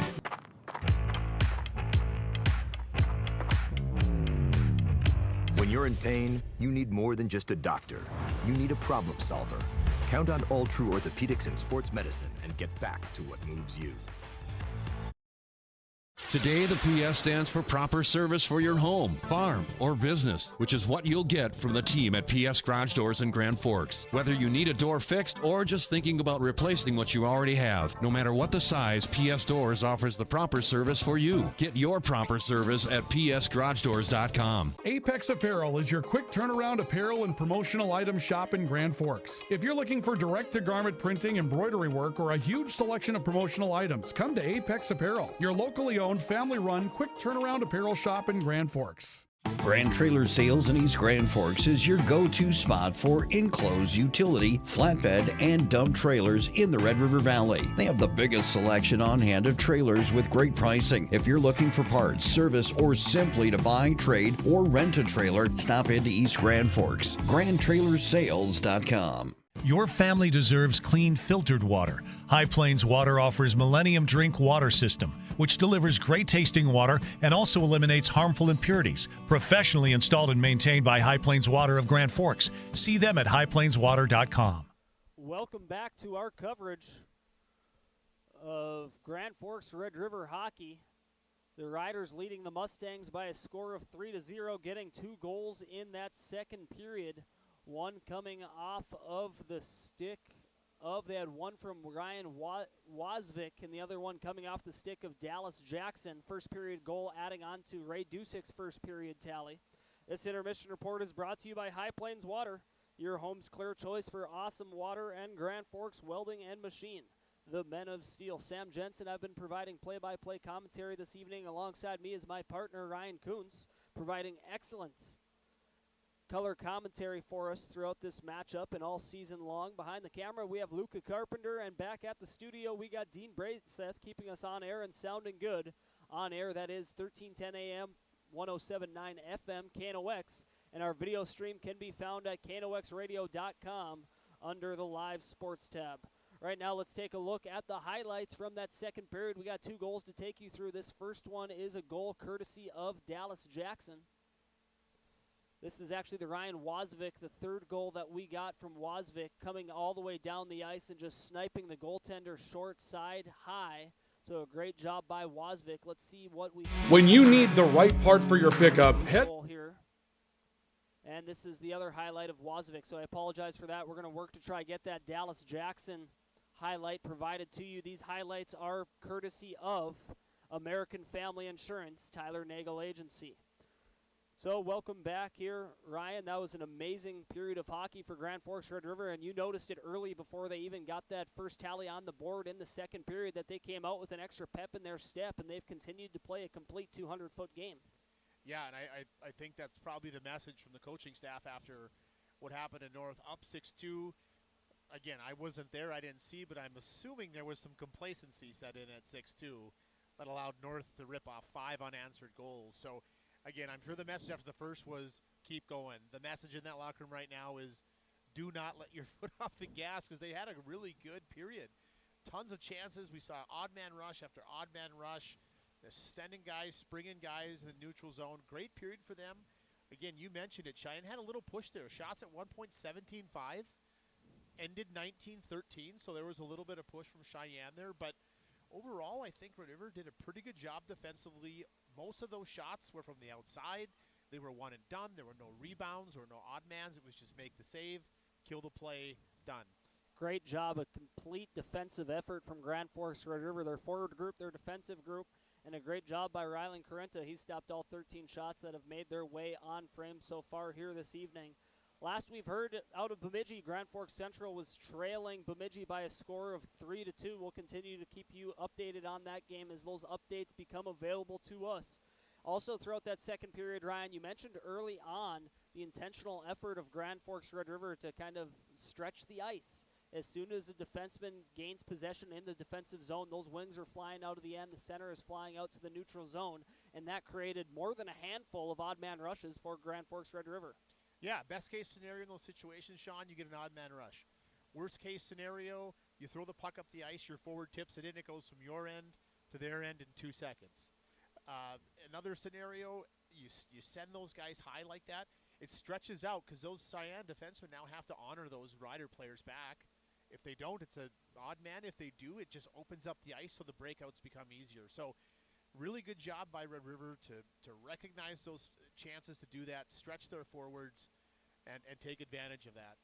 This intermission report is brought to you by High Plains Water, your home's clear choice for awesome water, and Grand Forks Welding and Machine, the men of steel. Grand Forks was able to take advantage of those odd man rushes. The only odd man rush that they were truly able to score on was that third tally off the stick of Ryan Wozvik coming in on the near side, and he got all of that wrist shot completely spring-loaded high to the near side, beating the netminder Ben Richter for West Fargo Sheyenne.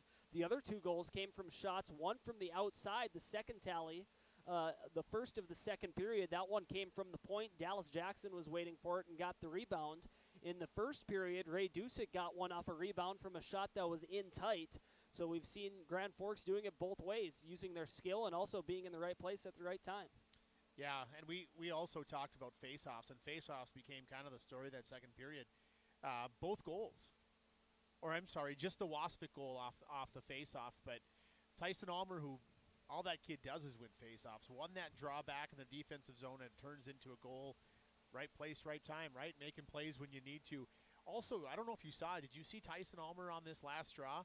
I'll try and draw this up quick, but instead of having 2D back on this neutral zone draw, they put their D wide. Tyson recognizes that, and instead of trying to win it back, he drops down to a knee, pushes it forward, and you saw Ross kind of come through the middle and had a little bit of a chance there at the end. But again, we talked about Tyson Almer, his hockey IQ, doing all the little things. Those are showing up on the scoreboard tonight. Ross doing a good job of picking that one up in stride. That one was left nicely by Tyson Ulmer. Certainly going to keep an eye out for him. He is the number 1 go-to face-off forward for Grand Forks Red River. We're just moments away. The Zamboni has a couple of laps left. We're going to take another break here in the intermission report. We'll be right back with the third period at Eagles Arena. Grand Forks Red River Hockey on KNOX. Picture yourself at Lake Region State College. With faculty and staff here to help you succeed, we know you by name. Picture your success as you get hands-on ready for the workforce or transfer on to earn your bachelor's degree. Lake Region State College. We change lives. It's hard to explain what this feels like. We could try to put it into words, but nothing compares to experiencing it for yourself. You just have to get in the seat. Visit True North Equipment at any of our 10 locations or at www.truenorthequipment.com. Signature Graphics in East Grand Forks is your one-stop shop for all your branding and design needs. From embroidery, vinyl wrapping, laser print, and more, fully customized from start to finish, all in-house. Signature Graphics. We craft your vision. You watch it come to life. Your family deserves clean, filtered water. High Plains Water offers Millennium Drink Water System, which delivers great-tasting water and also eliminates harmful impurities. Professionally installed and maintained by High Plains Water of Grand Forks. See them at highplainswater.com.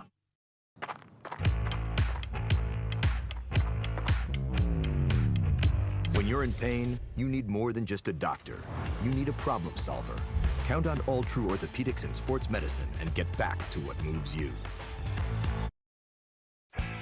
Big Jim's Tire is the area's #1 farm and ag tire supplier, and with harvest here, you want the best. Best tires, best service, and Big Jim's will get it done fast to get you moving again. Big Jim's Tire, Grand Forks. Apex Apparel is your quick turnaround apparel and promotional item shop in Grand Forks. If you're looking for direct-to-garment printing, embroidery work, or a huge selection of promotional items, come to Apex Apparel, your locally owned, family-run, quick turnaround apparel shop in Grand Forks. Rust, salt, and time are the biggest enemies for a fuel tank. Never fear, because Grand Forks Welding is here to take care of your enemies for you. We not only fix or patch your tanks, but we can custom fabricate any kind of replacement fuel tanks or service unit. Go to grandforkswelding.com. Today, the PS stands for proper service for your home, farm, or business, which is what you'll get from the team at PS Garage Doors in Grand Forks. Whether you need a door fixed or just thinking about replacing what you already have, no matter what the size, PS Doors offers the proper service for you. Get your proper service at psgaragedoors.com.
Just bang home anything that's loose.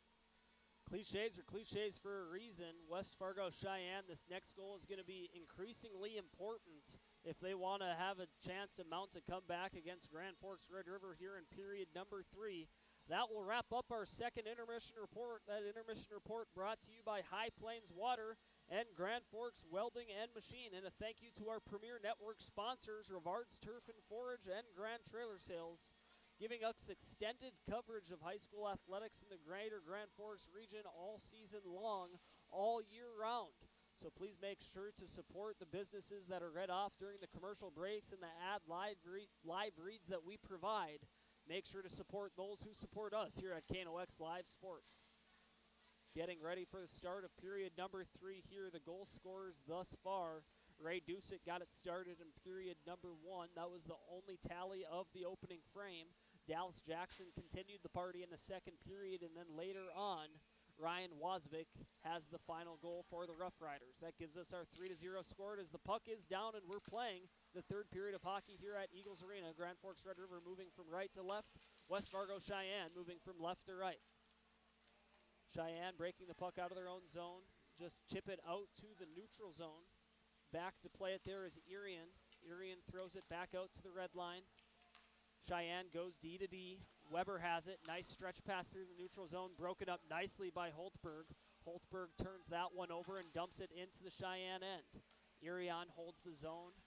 Back, though, like you mentioned, is Tyson Ulmer keeping that third wing high, providing Irian a little bit more liberty to pinch on the wings in the offensive zone for the Riders.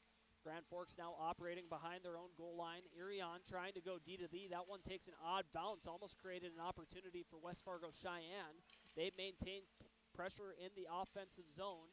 The puck is eventually pressed up against the boards in the far corner. Sheyenne coming away with it. Nice moves made there by Roan for Sheyenne. This one comes out to the point. A shot towards the net by Weber goes right into the chest of Carinta. Carinta saw that one the whole way through. Yeah, great shot by Sheyenne. I don't even know who the defenseman was that shot that, but a great shot, just getting it on net. But like you said, big save by Carinta, just tracking that puck the whole way, gets himself square and gets him right in the chest. West Fargo Sheyenne winning an offensive zone faceoff. Benson throws it to Meyer. Meyer, a nice set play off the faceoff, trying to give it back to Benson. A nice give and go. Benson giving it to Trace Meyer below the goal line. Meyer dusts it off and gives it to Benson, who's streaking to the net from the far side. Carinta was on top of that one, makes another save. So here comes another offensive zone faceoff for the Mustangs. This one gets won by Hoganson. And now below the Rider end, this is a turnover in a scary area. Shot gets thrown towards the net from the top of the far circles. It gets deflected away towards the corner by Carinta. We have a big hit on the near side. That one was provided by Dallas Jackson. Jackson chasing after the puck now. Ross breaks it out to the far wing. Nice touch pass to Hoganson. Hoganson skating through the neutral zone with speed. Skating around the defender, throws his shoulder down. Nice centering pass. An amazing play. That goal is eventually going to be scored by Ryland Beadall. We're going to have to take another look at that one. An amazing job by Hoganson, just putting his shoulder down. Backhand pass finding Beadall, and Beadall making no whips about it. Let's take a look at that replay, brought to you by American Family Insurance, Tyler Nagel Agency. Hoganson skating from blue line to the goal line, circling the net of West Fargo Sheyenne. Backhand pass to Beadall. An amazing play there, and he's able to finish that one. So Grand Forks Red River expands their lead over West Fargo Sheyenne with 15 minutes and 16 seconds remaining in period number 3. They now lead by a score of 4-0. Yeah, hockey's kind of a cruel sport sometimes, isn't it? I mean, Sheyenne has some great opportunities. They kick off this period with some great chances down low, and then just like that, Red River comes back, and maybe the dagger, a lot of time left, but it's a big ask all of a sudden. A lot of time left and a big ask, but Grand Forks Red River coming off a circus game against Fargo North earlier this week, winning that one by a score of 8-7 in overtime.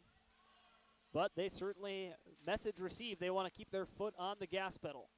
Beadall poking this one into the Sheyenne end, comes all the way back out to the point, and that one's going to be thrown into the West Fargo Sheyenne bench by Jace Mason. Let's go back to that goal. I mean, that's just vintage Griff Hoganson. But, you know, he's listed at 6'3", but boy, does he look taller than that. He just skated by us. He looks taller than 6'3" to me. Either way, his size, his length, those are plays he could make, just beating guys wide, using his frame, getting pucks to the net. Jace Mason having to retreat all the way back to his end, works this one up to Vetch. Vetch tries hand it up to Gruenberg. Gruenberg chasing after it, now below the Sheyenne goal line. Dusek giving it right back to Gruenberg. Gruenberg in the far corner. Coughs it up, and now West Fargo Sheyenne coming back the other way. This is Brecky. Brecky trying to make a move on Krogstad. Krogstad maintains solid positioning, forcing Brecky to the corner. Not able to get a shot on net on that one is West Fargo Sheyenne. Nice hold there on the near side by Levin. This one ends up eventually on the stick of Jace Mason. Nice pass up to the wing. And it's eventually going to be skated out by Gruenberg. He's going to cross center ice and dump this one in, and Grand Forks Red River is going to go for a line change. Sheyenne breaking it out of their own end, attempting a cross ice pass. This one's going to end up on the stick of Holtberg. He's going to poke this one into the Sheyenne end. They're going to pick it up and ring it all the way around. It's going to find its way out towards the neutral zone. A nice pass to the far side. Holtzberg elects to do the same thing, just dumps it in. And the forecheck for the Roughriders goes back to work. A nice holds there for Tyson Ulmer momentarily. West Fargo Sheyenne able to get it back out into the neutral zone. And this puck just keeps going back and forth in between the top of the circles in Cheyenne's end, just out to the red line. Nice neutral zone defense for Grand Forks Red River. Yeah, and now all of a sudden at a 4-goal lead, the clock becomes your best friend, and Red River seems very content to sit that third guy high, make sure they always have numbers back, and just keep that puck in, chew up as much time as you can.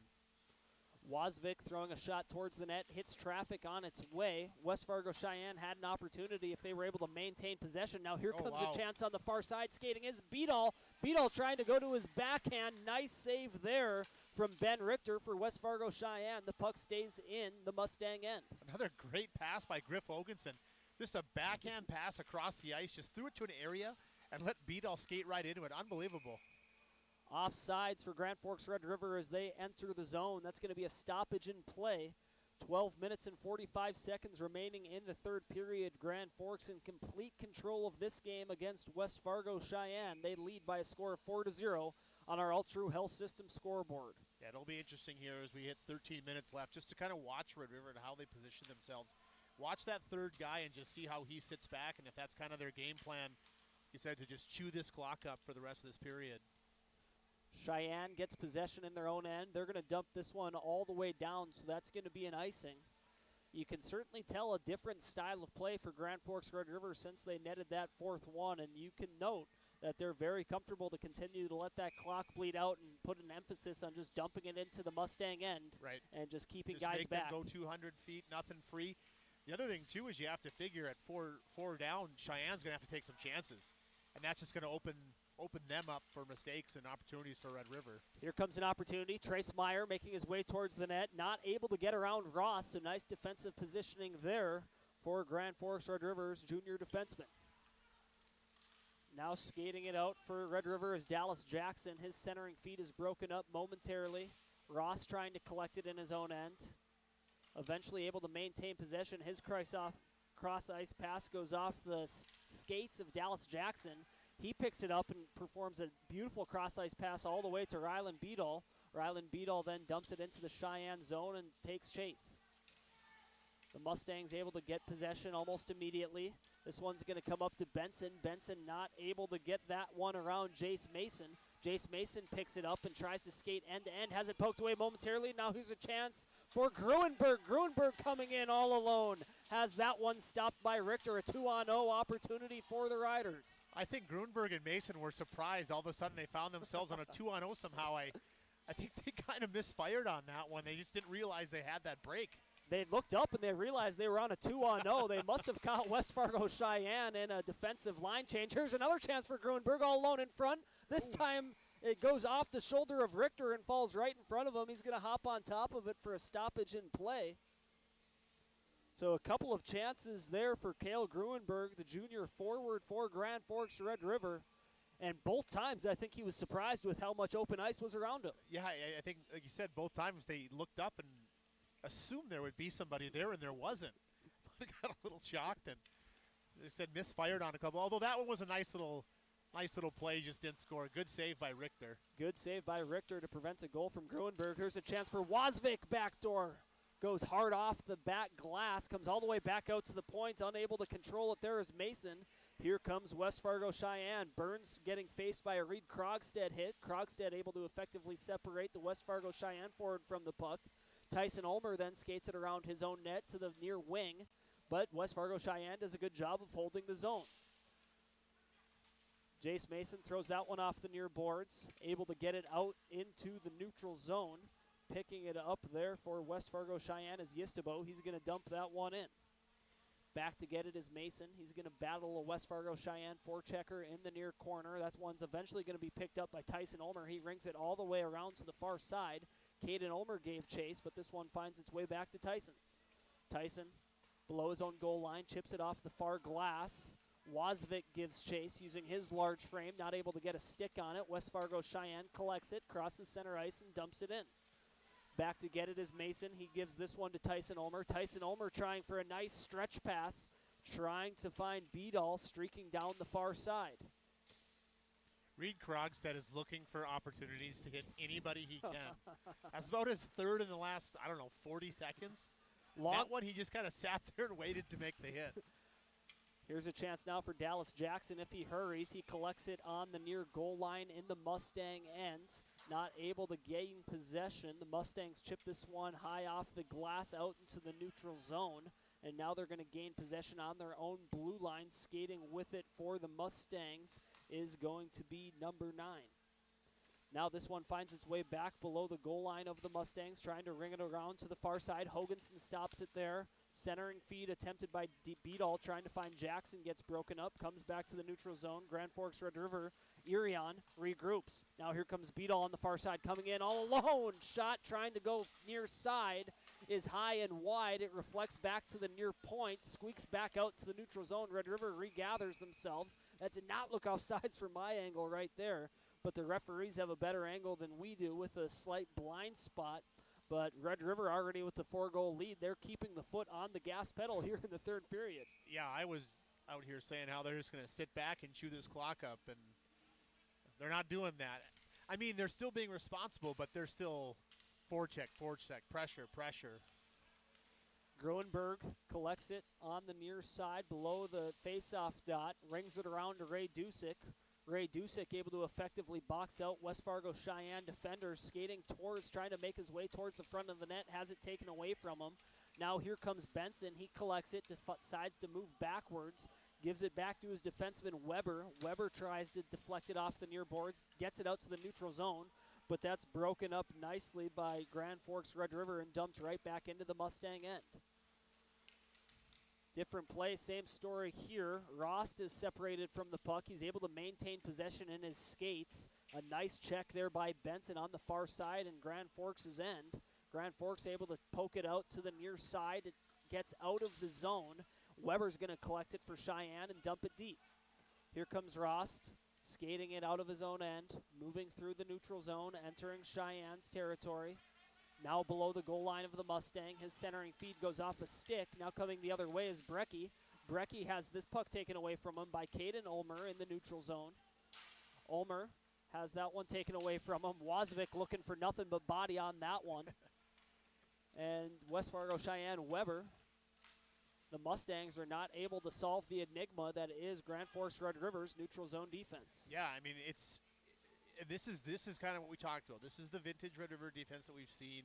It's just relentless. You beat one guy, there's another one. You beat him, there's another one. You beat him, that first guy came back, and you got to beat him again. And that's what we're seeing right now. Much better job defensively from them than they have in the first 2 games. Dallas Jackson hands this one off to Penalty Beadall. Beadall trying to find Hoganson backdoor, and Beadall throws a shot from the top of the slot, and it finds its way to the back of the net. So Grand Forks Red River extends their lead to 5-0 over West Fargo Cheyenne. Beadall doing that one all by himself. Let's take a look at that replay brought to you by American Family Insurance, Tyler Nagel Agency.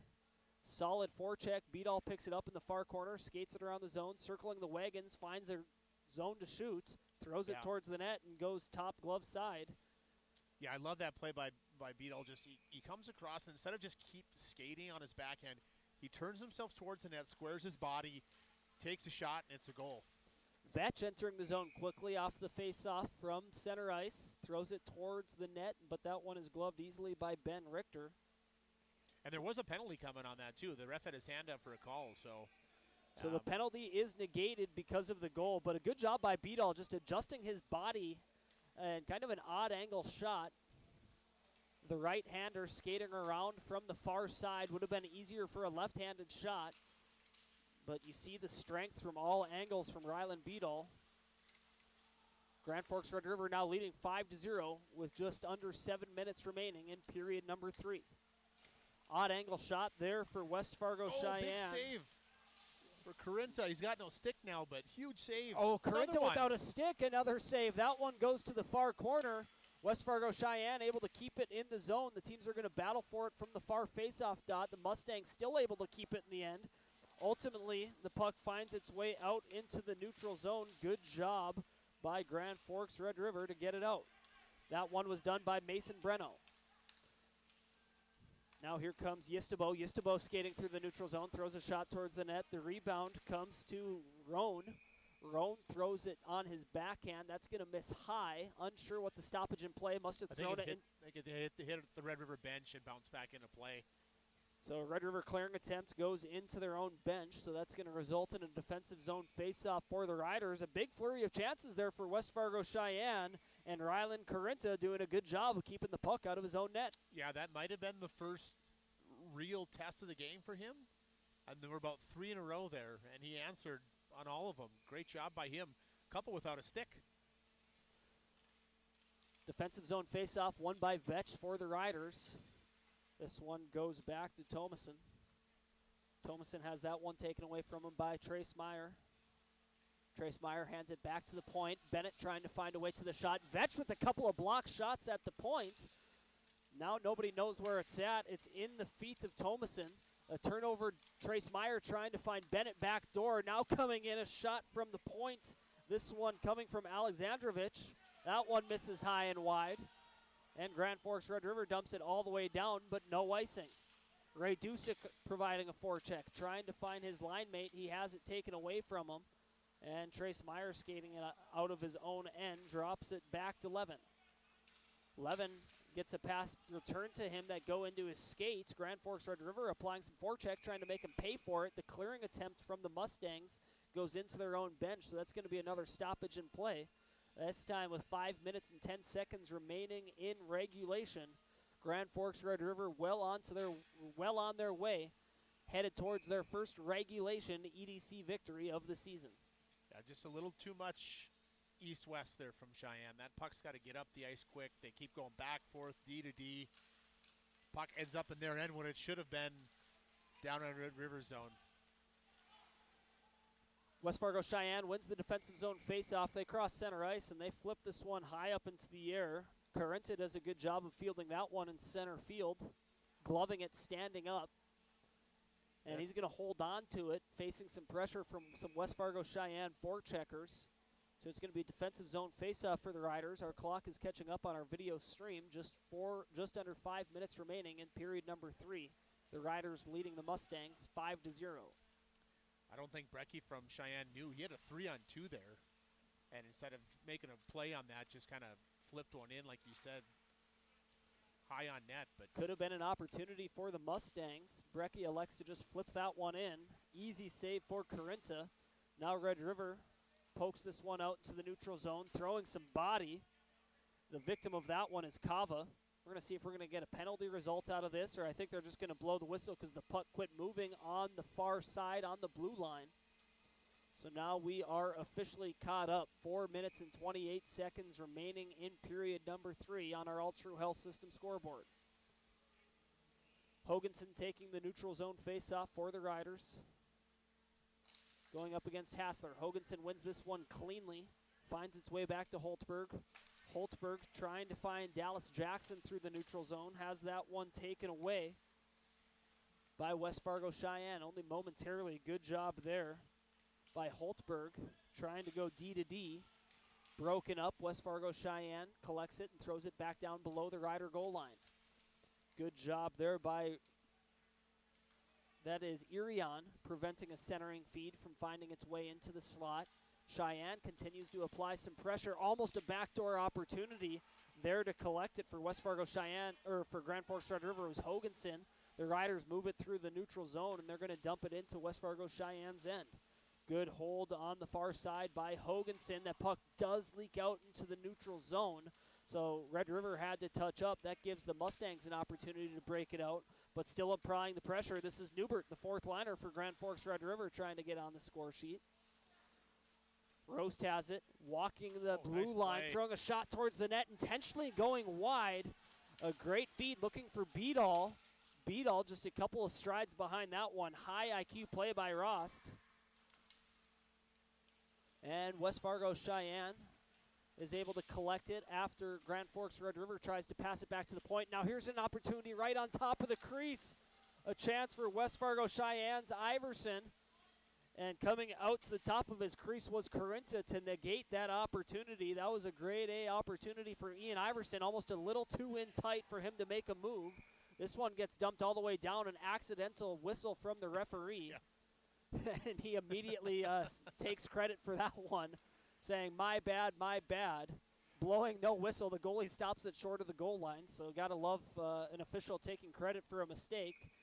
Not exactly a consequential mistake that will result in a different result of tonight's matchup. Grand Forks Red River well onto their way for an EDC hockey victory early on in the season to push their record to 2-1. Oh, we got a penalty here. This is going to be a cross-checking against West Fargo Cheyenne. Yep, Jamison Allen's going to get it. Jamison Allen is going to get it. It's a cross-checking penalty behind the play. Right, another one behind the play. I mean, 2 minutes left, 5-0 game, I guess doesn't really matter, but another behind-the-play penalty by Sheyenne. Just bad habits. Can't do those things. Another RBB Electric power play opportunity for the Riders gives us another chance to take a look at this power play unit. Dallas Jackson taking the face-off for Red River. Tries to slide it over to Ray Dusick. West Fargo Cheyenne anticipating that result. Wins the battle, and they're not able to break it out. An amazing hold on the near side. A backdoor pass, Jackson trying to get connected with Caden Ulmer. That one gets broken up on its way. West Fargo Cheyenne dumps it all the way down. Ross utilizing his skating ability to break this one out end-to-end, entering Cheyenne's zone. Puts his shoulder down, his centering feed just short of the near side of the net. This one goes back to the point. Comes out to Gruenberg. Gruenberg tries to throw it to the far side. Gets broken up and out to the neutral zone. Now here comes Trace Meyer in the Rider end. Probably with some tired legs. He's going to try throw this one back. I did not see the defenseman coming off the bench. I thought he was passing it to his own netminder. But the Mustangs are able to dump it all the way down. Here comes Holtzberg skating it out of his own zone. I've been impressed with a couple of these plays, both Roast and Holtzberg, utilizing their skating ability to just break it out and separate themselves from the Cheyenne forecheckers. Nice play here by Beidel, utilizing his skating ability, showcasing his hands, giving Hoganson an opportunity on the back side, the far post. Good job to get there was Ben Richter, the netminder for the Mustangs. A chance coming back the other way. Iverson throws it towards the net. That's going to be another save credited towards Carinta. 30 seconds remaining on the power play for Grand Forks Red River. They enter the zone here. Tyson Ulmer now below the Mustang end on the near side. Throws it back towards the point. Now to the far side. Back to Wozvik on the near point. Wozvik takes a spill. So West Fargo Cheyenne has a chance to break this one out. Holtberg now has it. He's going to pass this one up to Beidel. Beidel has it taken away from him immediately by Iverson. A shot on net there from Weber from West Fargo. That one goes just wide of the net. Provides an easy breakout opportunity for the Riders, and time will expire on the power play. Just 30 seconds remaining in the third period. On our All True Health System scoreboard, Grand Forks Red River beating West Fargo Cheyenne 5-0. Another centering feed here. Now going behind the net with it is Vetch. Spencer Vetch has this one taken away. Now West Fargo breaks it out on the near side. Trace Meyer collects it at the red line. Enters Grand Forks Red River's zone. Takes a check once again from Ray Dusick. The teams are going to battle for it in the near corner. Let's hope things don't get too chippy. Only 5 seconds remaining in regulation. 3, 2, 1, and there is the final horn. That's going to do it. A dominant performance from Grand Forks Red River, beating West Fargo Cheyenne by a final score of 5-0. Just a tremendous performance, one that head coach Tim Scarperud can feel incredibly proud about. We're going to take a quick break here. Word from our sponsors. We'll be back with the post-game report on KNOX. Spray Advantage of Grand Forks carries everything you need for the chemical and fertilizer application on your farm. They have pumps, tips, and tanks from 3 gallons all the way up to 10,000 gallons on hand. They can help with parts and accessories for the fertilizer and tillage equipment on your farm too. Go to sprayadvantage.com. When you think breakfast, you think Perkins Restaurant. Whether you keep it simple with a fresh-baked mammoth muffin and coffee or go all out and try the tremendous 12 breakfast, Perkins Restaurant is your breakfast place. Perkins Restaurant and a great breakfast make the perfect team. As guys, we all love our trucks. That's why Toys for Trucks is your headquarters for all things truck. They carry an amazing selection of rims and tires, plus floor mats, tonneau covers, hitches, plows, and even Excalibur remote car starters for any car, truck, or SUV. And the best part? They can install everything for your truck right at their location. Stop out at Toys for Trucks in Grand Forks to customize your ride, or check them out at toysfortrucks.com. There's never been a better time of year than now to get that new Ford from Nelson Auto Center in Grand Forks. It's the model year closeout, and you can drive off in a new F-150 XLT and save up to $14,500 or choose low 2.9% financing for 60 months. Ford Escape, another great buy. Save up to $4,250 and get low 1.9% for 66 months. Hurry in for huge discounts and low financing during our model year closeout at Nelson Auto Center in Grand Forks. Whether it's a golf course, your lawn, a pasture on your farm, cover crop, or even a food plot to help you get that big buck, Rivard's Turf and Forage of Grand Forks has developed, mixed, and packaged the premium specialized seed you need for almost every application. Plus, they also carry a full line of ice melter products for your home or business. To check out all their products, go to rivards.com. It's hard to explain what this feels like. We could try to put it into words, but nothing compares to experiencing it for yourself. You just have to get in the seat. Visit True North Equipment at any of our 10 locations or at www.truenorthequipment.com. Signature Graphics in East Grand Forks is your one-stop shop for all your branding and design needs. From embroidery, vinyl wrapping, laser print, and more, fully customized from start to finish, all in-house. Signature Graphics. We craft your vision. You watch it come to life. Picture yourself at Lake Region State College. With faculty and staff here to help you succeed, we know you by name. Picture your success as you get hands-on ready for the workforce or transfer on to earn your bachelor's degree. Lake Region State College. We change lives. As guys, we all love our trucks. That's why Toys for Trucks is your headquarters for all things truck. They carry an amazing selection of rims and tires, plus floor mats, tonneau covers, hitches, plows, and even Excalibur remote car starters for any car, truck, or SUV. And the best part? They can install everything for your truck right at their location. Stop out at Toys for Trucks in Grand Forks to customize your ride, or check them out at toysfortrucks.com. When you think breakfast, you think Perkins Restaurant. Whether you keep it simple with a fresh baked mammoth muffin and coffee or go all out and try the tremendous 12 breakfast, Perkins Restaurant is your breakfast place. Perkins Restaurant and a great breakfast make the perfect team. Franson Bank and Trust in Grand Forks is a community bank that caters to businesses, farms, and consumers. They provide customized financial solutions with personalized customer service. Let Franson Bank give you the banking relationship you deserve. Real people, real results. ProAg in Grand Forks and Grafton carries the equipment and parts on hand to make your farming operation run smooth. They carry all major brands like Honeybee, Alloway, Amity, Artex, Hardy, Capello, Monosem, Pickett, Wilrich, and Black Ace. So whether you're trading in, buying, or just need parts, go to ProAgEquip.com to see everything ProAg has to offer.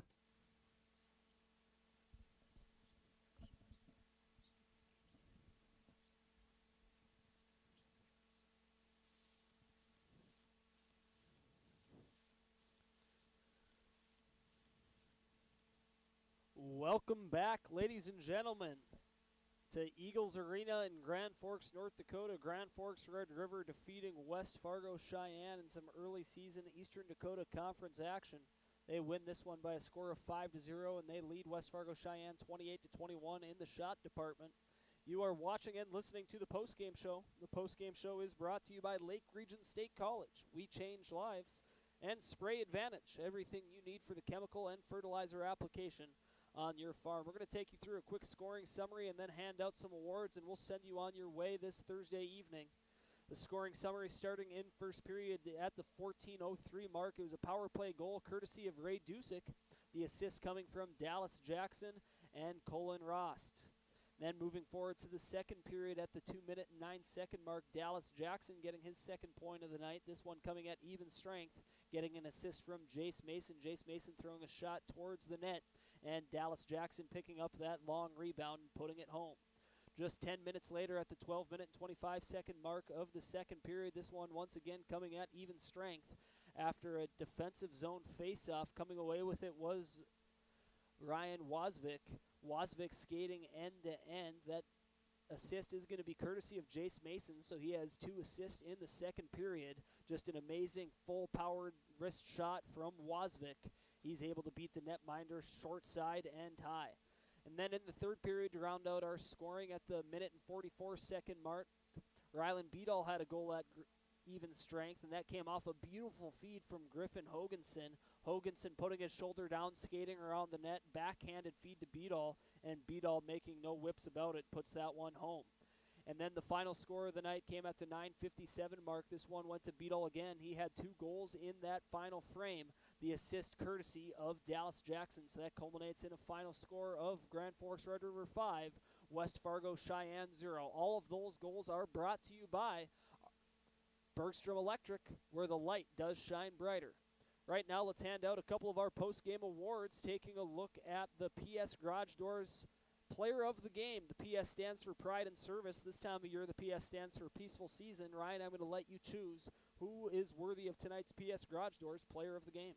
Man, there's a lot of candidates tonight, isn't there? There sure is. Dallas Jackson, a goal and 2 assists. Jace Mason, 2 assists. Griffin Hoganson, only 1 assist, but boy, was he good tonight. Tyson Almer had an unbelievable game, but I'm going to go with Ryland Beadall. He got 2 goals, the last 2 goals of the game, but I just thought his energy tonight, the way he skated, the chances he created, he could have had 5 or 6 goals. You know, he's a leader on this team. He's their go-to guy. I thought he brought some energy tonight, and I think it kind of permeated throughout the entire Rider bench. So I'm going Ryland Beadall for number 1 star tonight. Like you said, plenty of candidates for that PS Garage Doors Player of the Game Ray Dusick, tonight. let's not forget about Ray. Man, did he have a good game. Ray Dusick on the stat sheet, and also, you know, if hits are a recorded stat in high school hockey, he certainly had a handful of those, as did Reed Krogstad on the back end. But Ryland Beadall is going to be awarded our PS Garage Doors Player of the Game, had 2 goals in the third period, and like you said, every time his skates hit the ice, he was thinking about one thing, and that's putting the puck in the back of the net. Yeah, he brought it tonight. Good game. Right now, let's move forward to our final award of the night, and that is the cover of the game. The cover of the game is brought to you by Finest Auto Trim. Big or small, we cover it all. And how do we not give this one to the starting netminder for Grand Forks Red River, Ryland Corinta? Coming into this matchup, Grand Forks Red River was giving up 7 goals a game throughout their first 2 games of the 2024-2025 season. Corinta comes into Eagles Arena and pitches a shutout. 22 saves on the night. A couple of grade A opportunities for West Fargo Cheyenne. Corinta received a lot of support, a nice defensive effort put forward by everyone who put their skates on the ice for the Roughriders here tonight, but Corinta stopped every puck that made its way towards the net, and he certainly deserves credit for the cover of the game, brought to you by Finest Auto Trim. First varsity win, first varsity shutout, so big night for Corinta, but you said it, that was a total team effort. You rarely get a shutout without your team playing well in front of you. I thought the Riders, just their details tonight, stopping on pucks, battling in the D zone, always having support back. I think if when they go through this game film and watch, they're going to see like, oh, this is what can happen if we play the right way defensively. So this will be a much better film sesh than the Fargo North game. I can guarantee that. Lots of positive film for Tim Scarperud and this Roughriders team. That's going to do it for our broadcast tonight. Sam Jensen joined by Ryan Kuntz with the help of Luca Carpenter and Dean Braceth back at the Leighton World Headquarters studio. Grand Forks Red River 5, West Fargo Cheyenne 0. Until next time, we'll see you on KNOX Live Sports. Are we good to go, Dino? All right, thank you, Dean. Appreciate it.